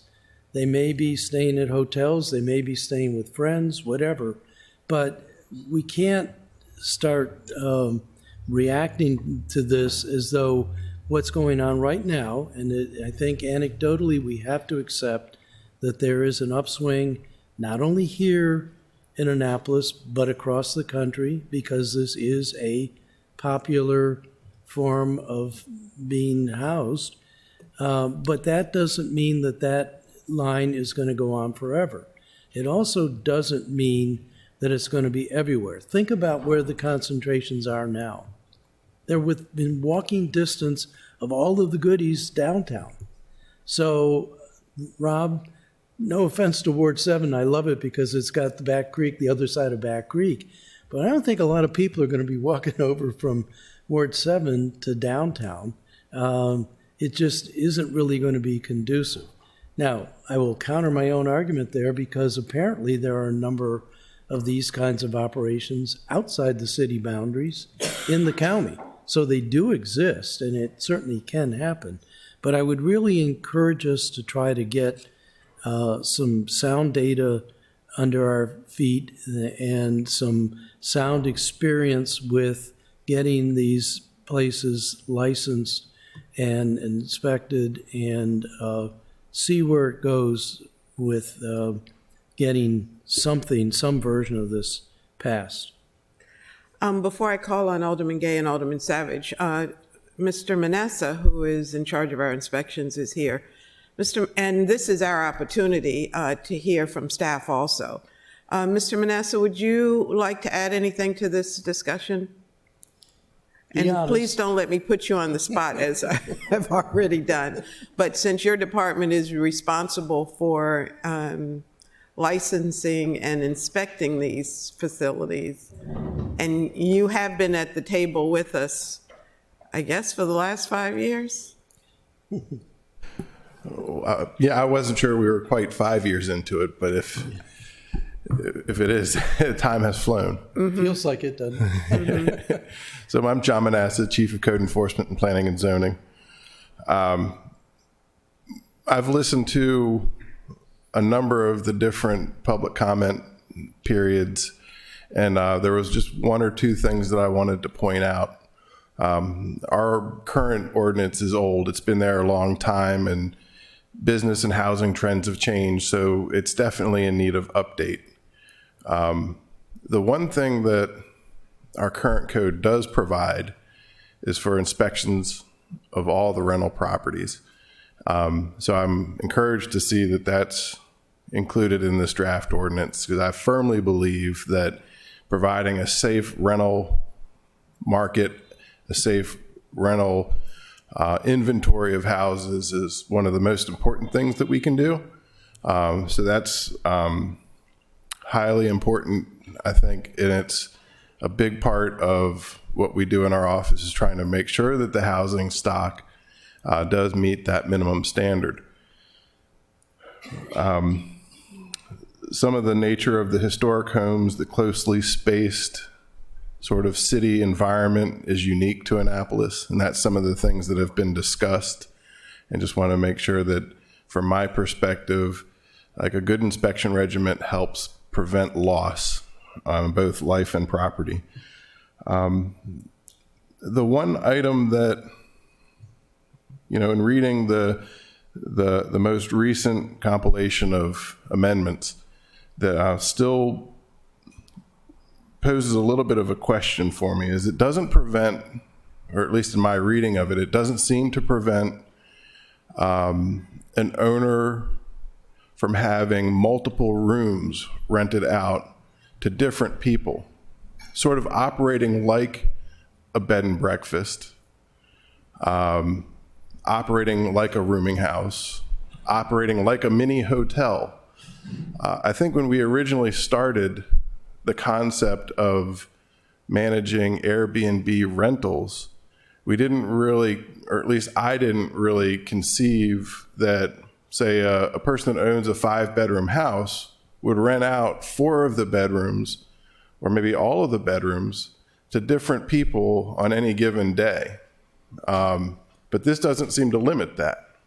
And I think what this does is sort of make the B&B a little bit obsolete. Now, there may be some overlapping piece of zoning code that I'm not considering, but that seems to be a little hole in what we've got right now, is that you could have your house with 5 different people. You could literally have, as many bedrooms as you have, that number of listings on Airbnb, and your listing on Airbnb looks like a bedroom. So the client comes in, they show up, they go and pick out their bedroom, and the other bedroom could be another client coming in, and the third bedroom, a third client.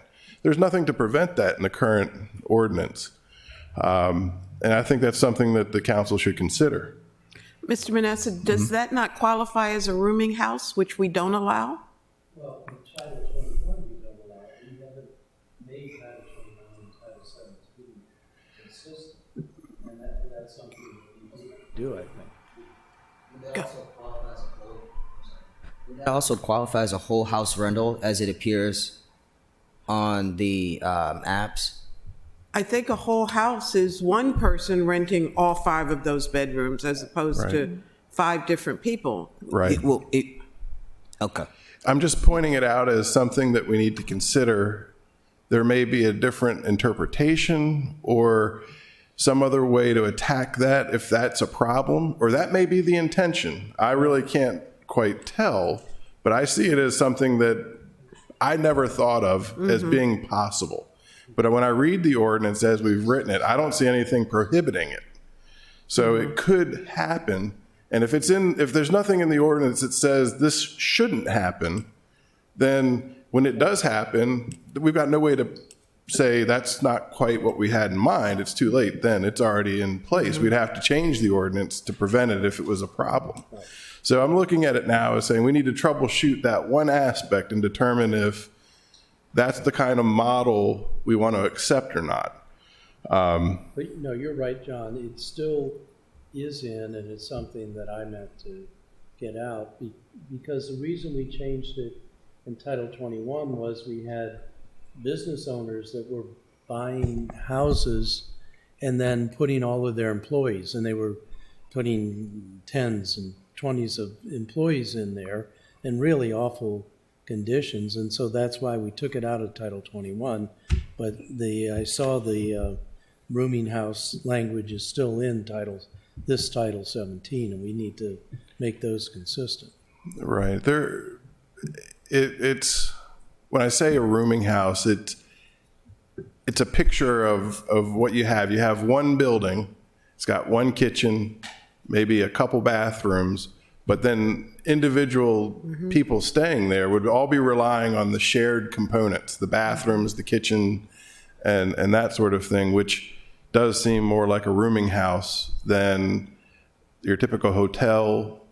The bed and breakfast does allow that. Many times the bathrooms there's enough bathrooms that you're not really sharing a bathroom with somebody, but that could be a possibility. But a bed and breakfast is a different business model. But that's also why bed and breakfasts have sprinkler systems. There is a subtle difference in the requirement for a bed and breakfast when you have lots of potentially different people in a building that aren't related and they don't know each other, and they have to rely on what is essentially a house for their preservation and safety. They don't have like a masonry stair enclosure that they can get into in the event of a fire and exit the building like a hotel would have. It's still a house. So that's why we said for a bed and breakfast, you have to have a sprinkler system. And there's a different rule now coming into play with this type of Airbnb that could be run that way, run very similar to a B&B, but we're not requiring a sprinkler system here. We're allowing this to happen, and we would just need to consider that factor. But before we get too far along, I wanted to bring up another item. I did notice that in 1744.090, we talk about the number of, let's see, let me make sure I'm talking right. Okay, A talks about the short-term rental. Is this in the amended version or the original version? Amended? This is the amended version. Oh, okay, cool.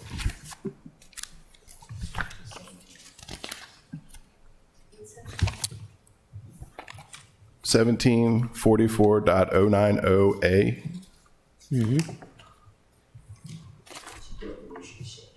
Right.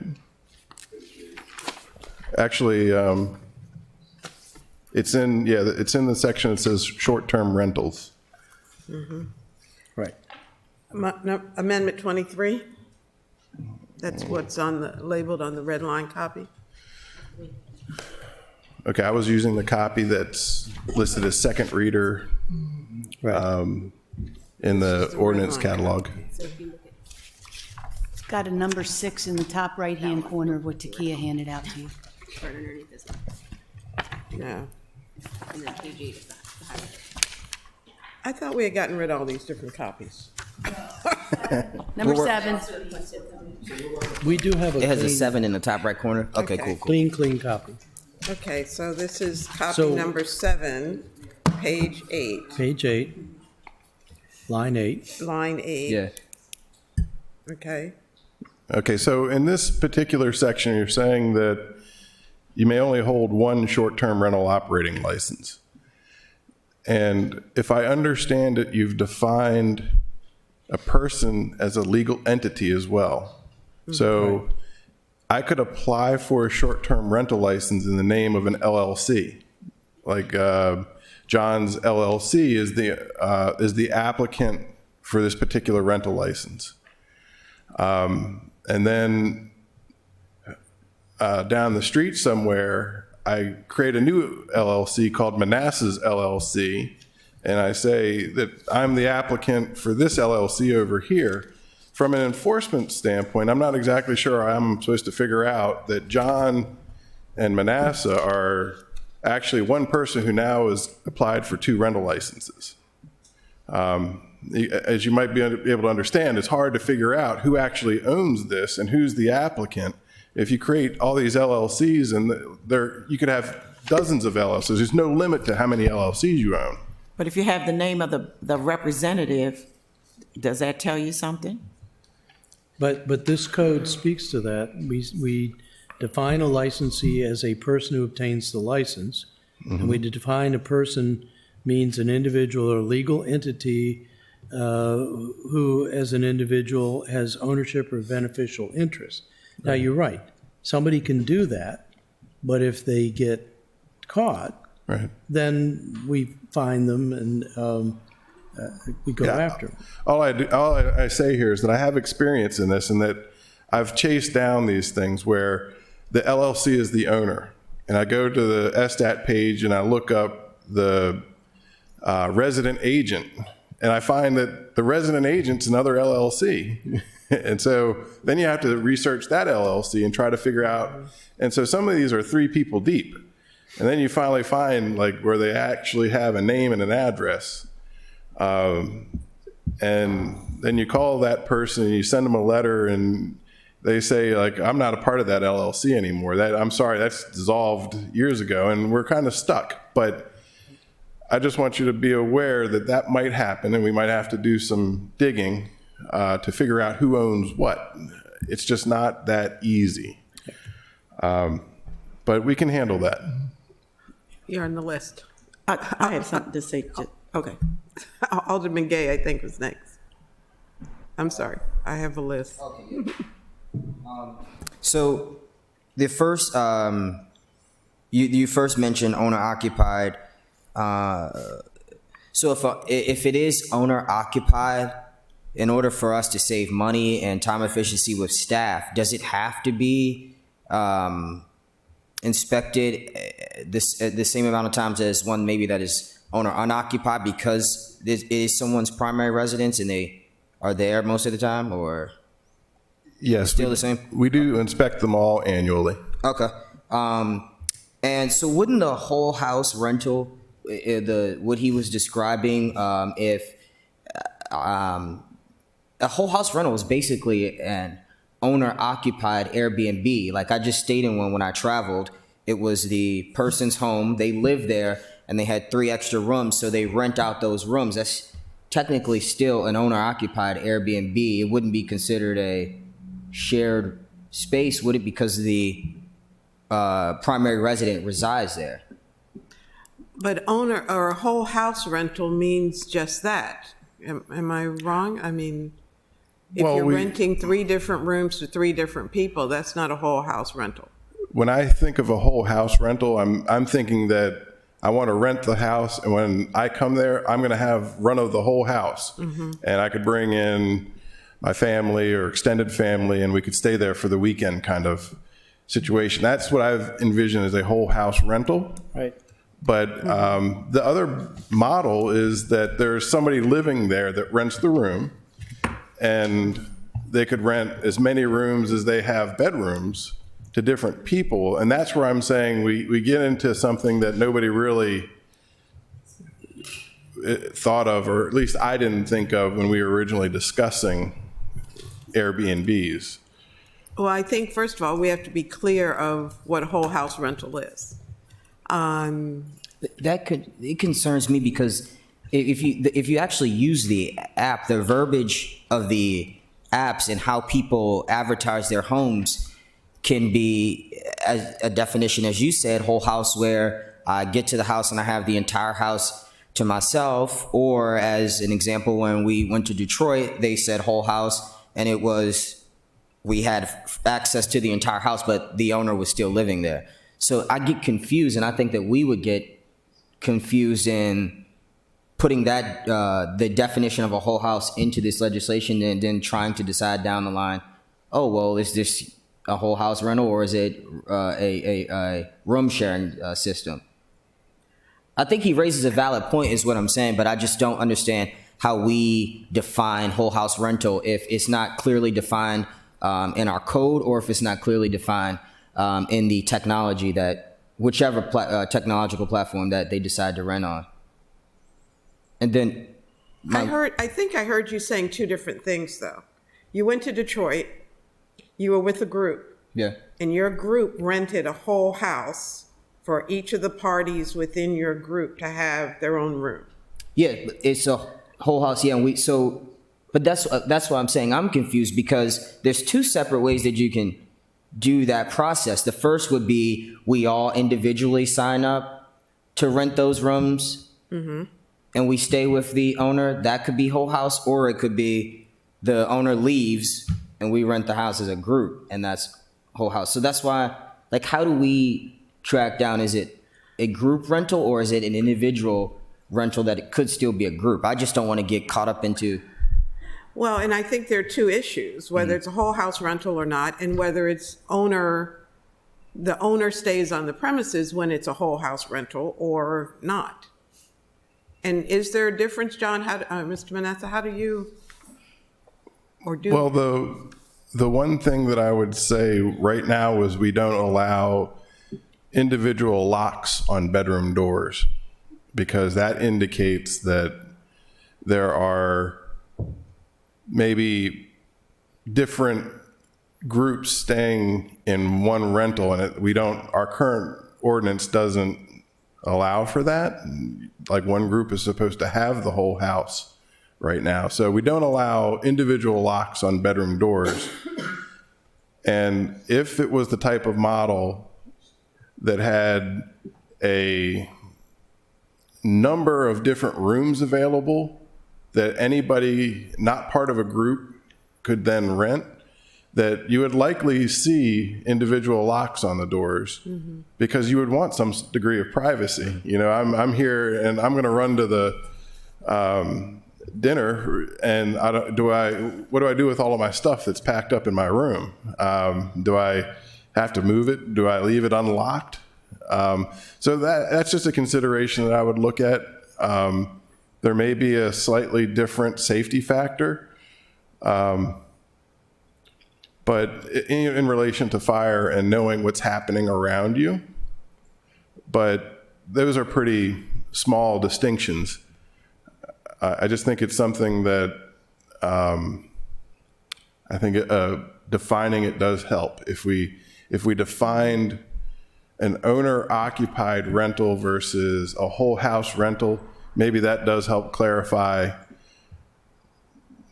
the way that they're supposed to fit into the city code.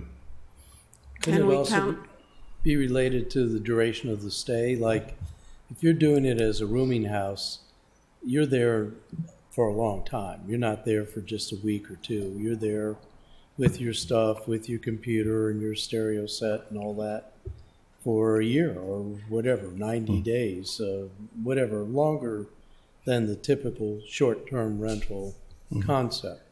So I think in fact, that makes that rental kind of a long-term rental rather than a short-term. If they're there longer than 90 days, by definition, they're now a long-term. It could be, you know, a rooming house typically is, like, people think of it like as a form of an apartment building. But I use the word rooming house to describe some of this, to sort of paint a picture of what could take place. I only really had one other item, and this is sort of I'm asking for the intention, in that I was dealing with this question earlier this week, or maybe late last week, about the way that the licenses would be applied for. It says that the licensee and the person who's making the application can obtain a rental license. Would it be possible, the way this current code is written, for somebody to rent a long-term rental property? So I'm a tenant, but I want to turn around and Sublet it. create like a sublet and have an Airbnb where I'm a renter. I don't really see anything that prohibits that practice in the code. Do we need to? Well, I mean, if there's people asking me if they can do it, I think it's something to consider. I thought we had talked about. We did. Fred talked about it. Subletting. But Rob, Alderman Savage was next on the list. I'm sorry. So I've made a note, John. I think you're right. We need to look at it. And I think it's an important point. I think all those, but again, I think we're beating around the bush in terms of, in my mind, what the major issue is, which is the overabundance of these short-term vacation rentals. And so, just to clarify, Alderwoman, what I'm seeking, I think I worded it wrongly, is a primary residence requirement. So that means they can be present when they rent a room out, or they can go away for the weekend and rent their whole house, or for a week and rent their whole house on a short-term basis. But that still remains the owner's primary residency. And so in terms of the legal, I haven't heard of this being it's been challenged, right? But they haven't won. This primary residence requirement has not been overturned anywhere, to my knowledge, and according to others who've done research. So I don't think we should let some legal ambiguity or concern get in the way of this. Again, in Maryland, they've done it in Montgomery County, Prince George's County, Washington, D.C., Baltimore City, Sharpsburg, Talbot County, all restricted to primary residences only. All right, That's not true. Washington, D.C. doesn't do that. it restricts STVRs to primary residences and limits number of nights a year to 90. No, With DC does 120-day not. hardship exemption for military members. D.C. says if you are the primary resident, you can rent unlimited days. If you're not the primary resident, you can only rent for 90 days. I'm not talking about a day limit. I'm talking about primary I know, residency but requirement. D.C. is saying you can do the short-term rental if you're not the primary resident, but only for 90 days.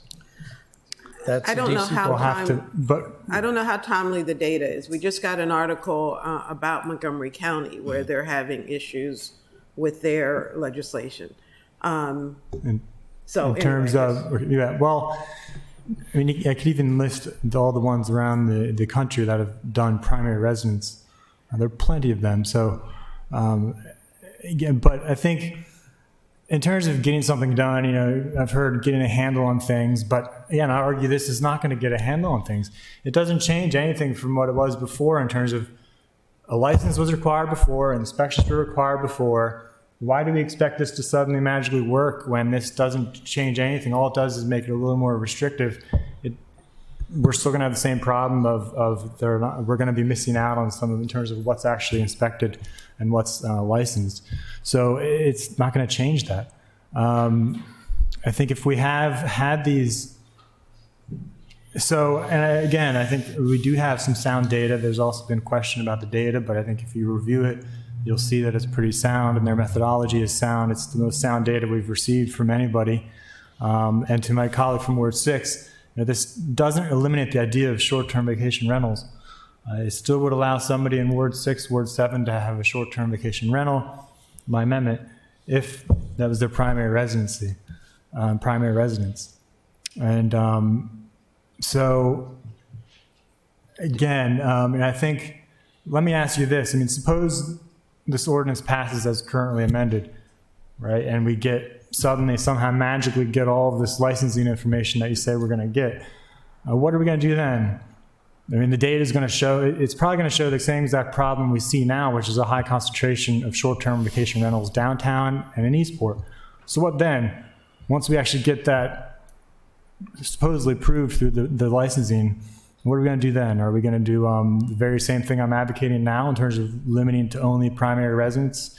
Are we going to restrict it only in the historic district, only in Eastport? I mean, what are we going to do even when we get the data?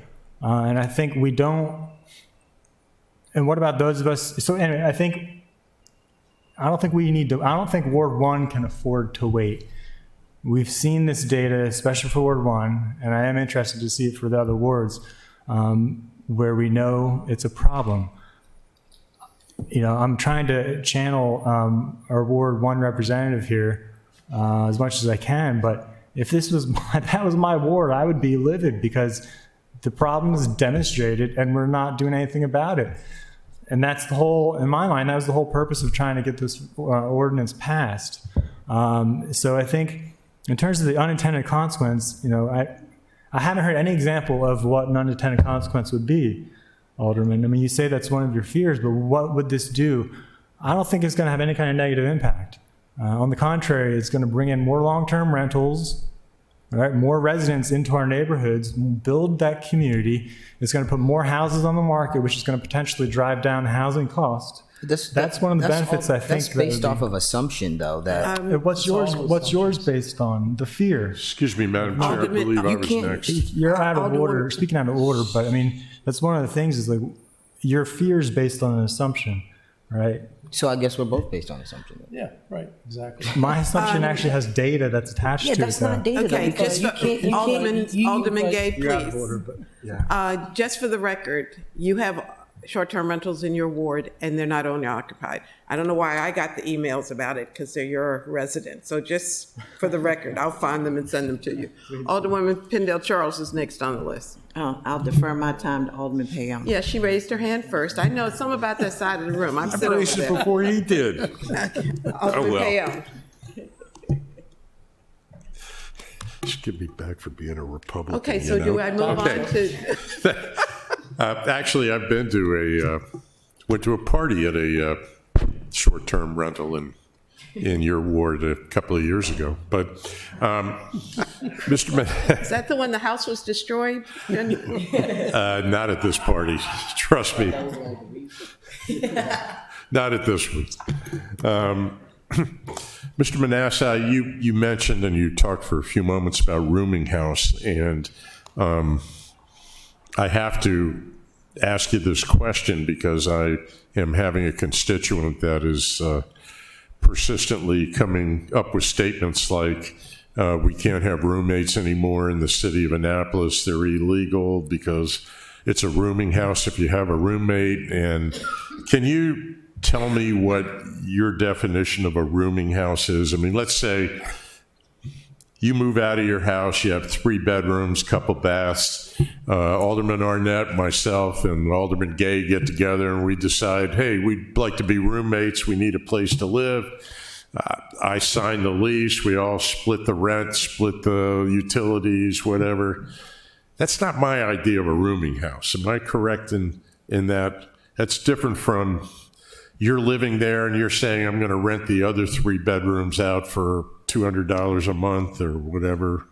And I mean, Correct. It seems to me it is, but The closest example to a rooming house, as I would define it, is like a college dormitory where you have a room and there's a bathroom down the hall and maybe a shared cooking facility. You may have a sink or a little hot plate in your room or a microwave or something like that. But generally, you're sharing the living facilities like a dormitory. That's more or less like a rooming house in my mind. So a house that has multiple people combining to rent or to pay rent or that kind of arrangement, that's not necessarily a rooming house. That's a single family home operating like a single family home. I mean, I would think most long-term residential rentals where the owner is not present and expenses are generally shared would not meet the definition. I mean, I'd have roommates, but they don't really meet the definition of being, it doesn't meet the definition of being a rooming house. Is that correct? Correct. Thank you, sir. Roommate is not in the code. I looked up roommate, girlfriend, boyfriend. Alderman Gay. Hey, you want me to refer him to you? I'll be happy to. Already got one. Oh, my apologies. Okay, so back to Amendment 23. So these are, Alderman Savage, these amendments provide that a license may not hold more than one short-term rental unit license, and that license must reside in the city or employ a local property manager. So, I mean, that's basically owner unoccupied rental if they employ the property manager. So that's kind of, is that the opposite of the effect that you're hoping to have? Yeah. Amendment 23 does what Alderman Arnett listed here. Licensee may only hold one short-term rental, but they don't have to be. It doesn't have to be their primary residence. So they can live outside the city or elsewhere. It can be and they can have one building in the city that's dedicated to short-term rentals, which in my mind is a business. Did you get your question in? Okay. Mr. Manasseh, I heard 3 things from your presentation. One is that we have to address renting multiple rooms. Is that correct? 2, we need to define whole house rental. And 3, the issue of subletting. Were those the 3 areas?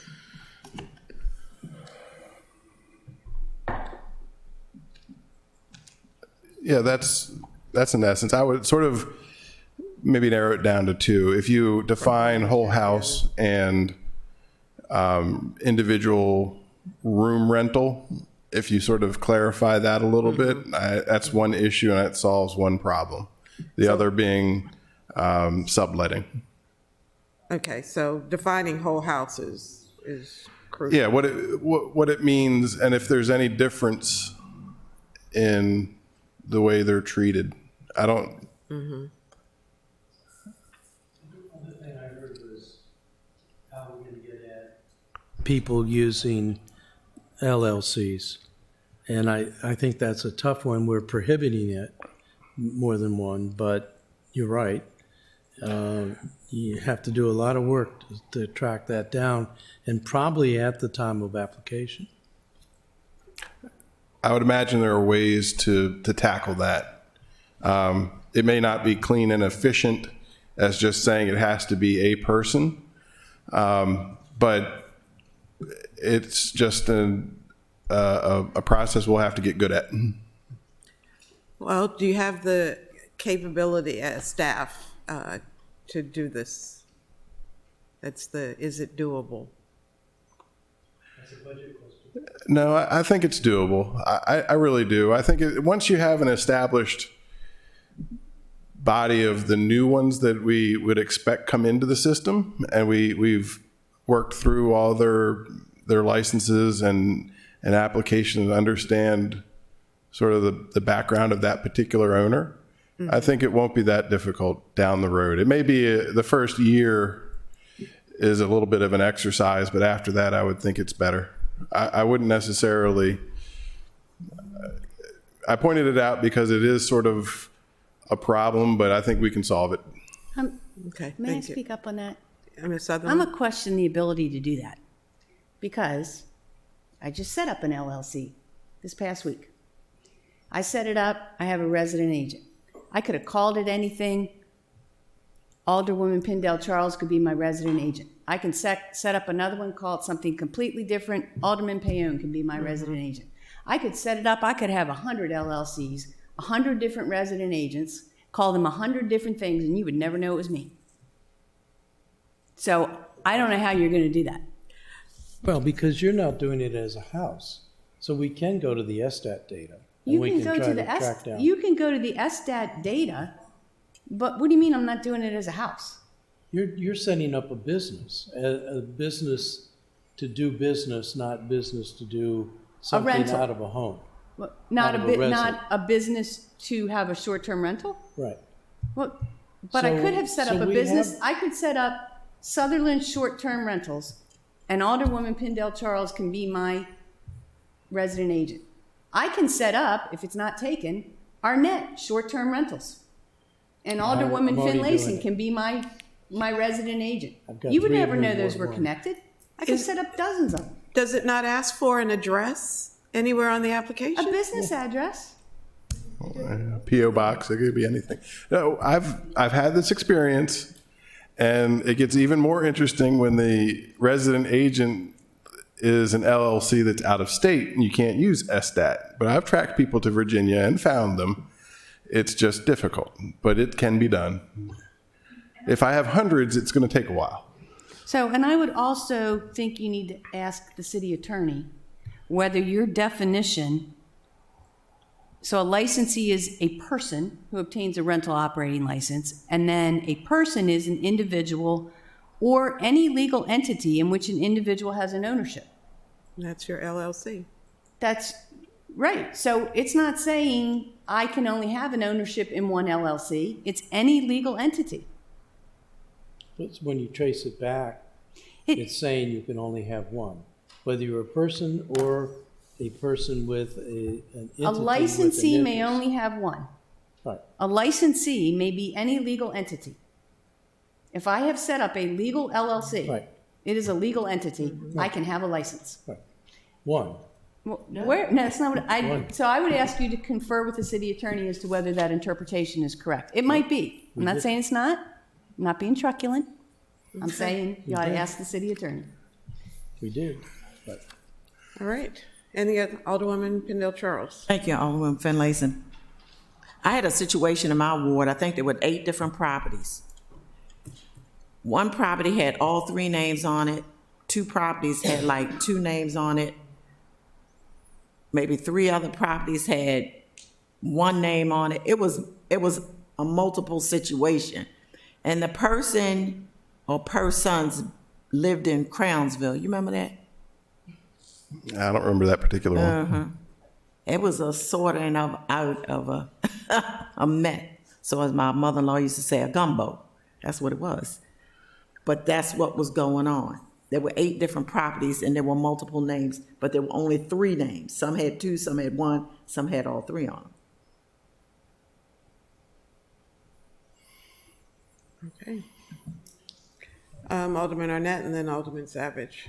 And we are at 5:10. Right, so I'll be very quickly, but one of the things that we learned in this is that 52% of the people, and this is from Annapolis Anne Arundel Economic Development Corporation, that live in the city are renters. Some of the data that you're citing, Rob, are making a judgment about when a neighborhood is over-occupied with short-term rentals. And I'm not saying that there isn't a judgment to be made, but you've already made a judgment. I think that is a policy decision and something we need to debate. If it's over 20%, is it too much? Is it over 40%? It's too much. And I think that if this goes to court, we're going to have to justify how we made that decision.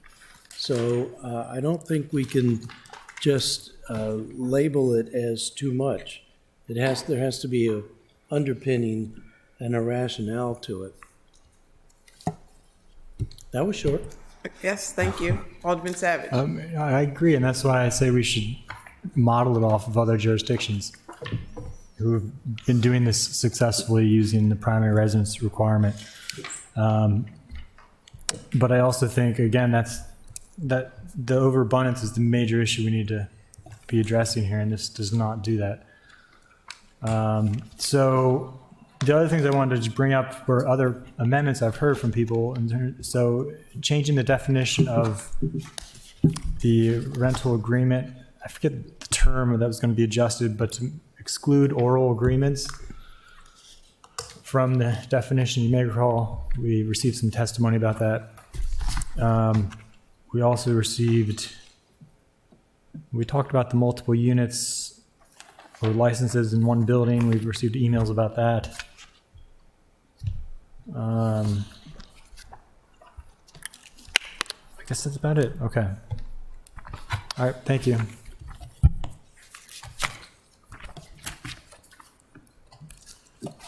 Fred? All right. Fred? Any other questions? Mr. Manassa, I hope we can count on you to help us with language. Absolutely. Thank you for letting us give our 2 cents. It's more than 2 cents worth, and we appreciate it.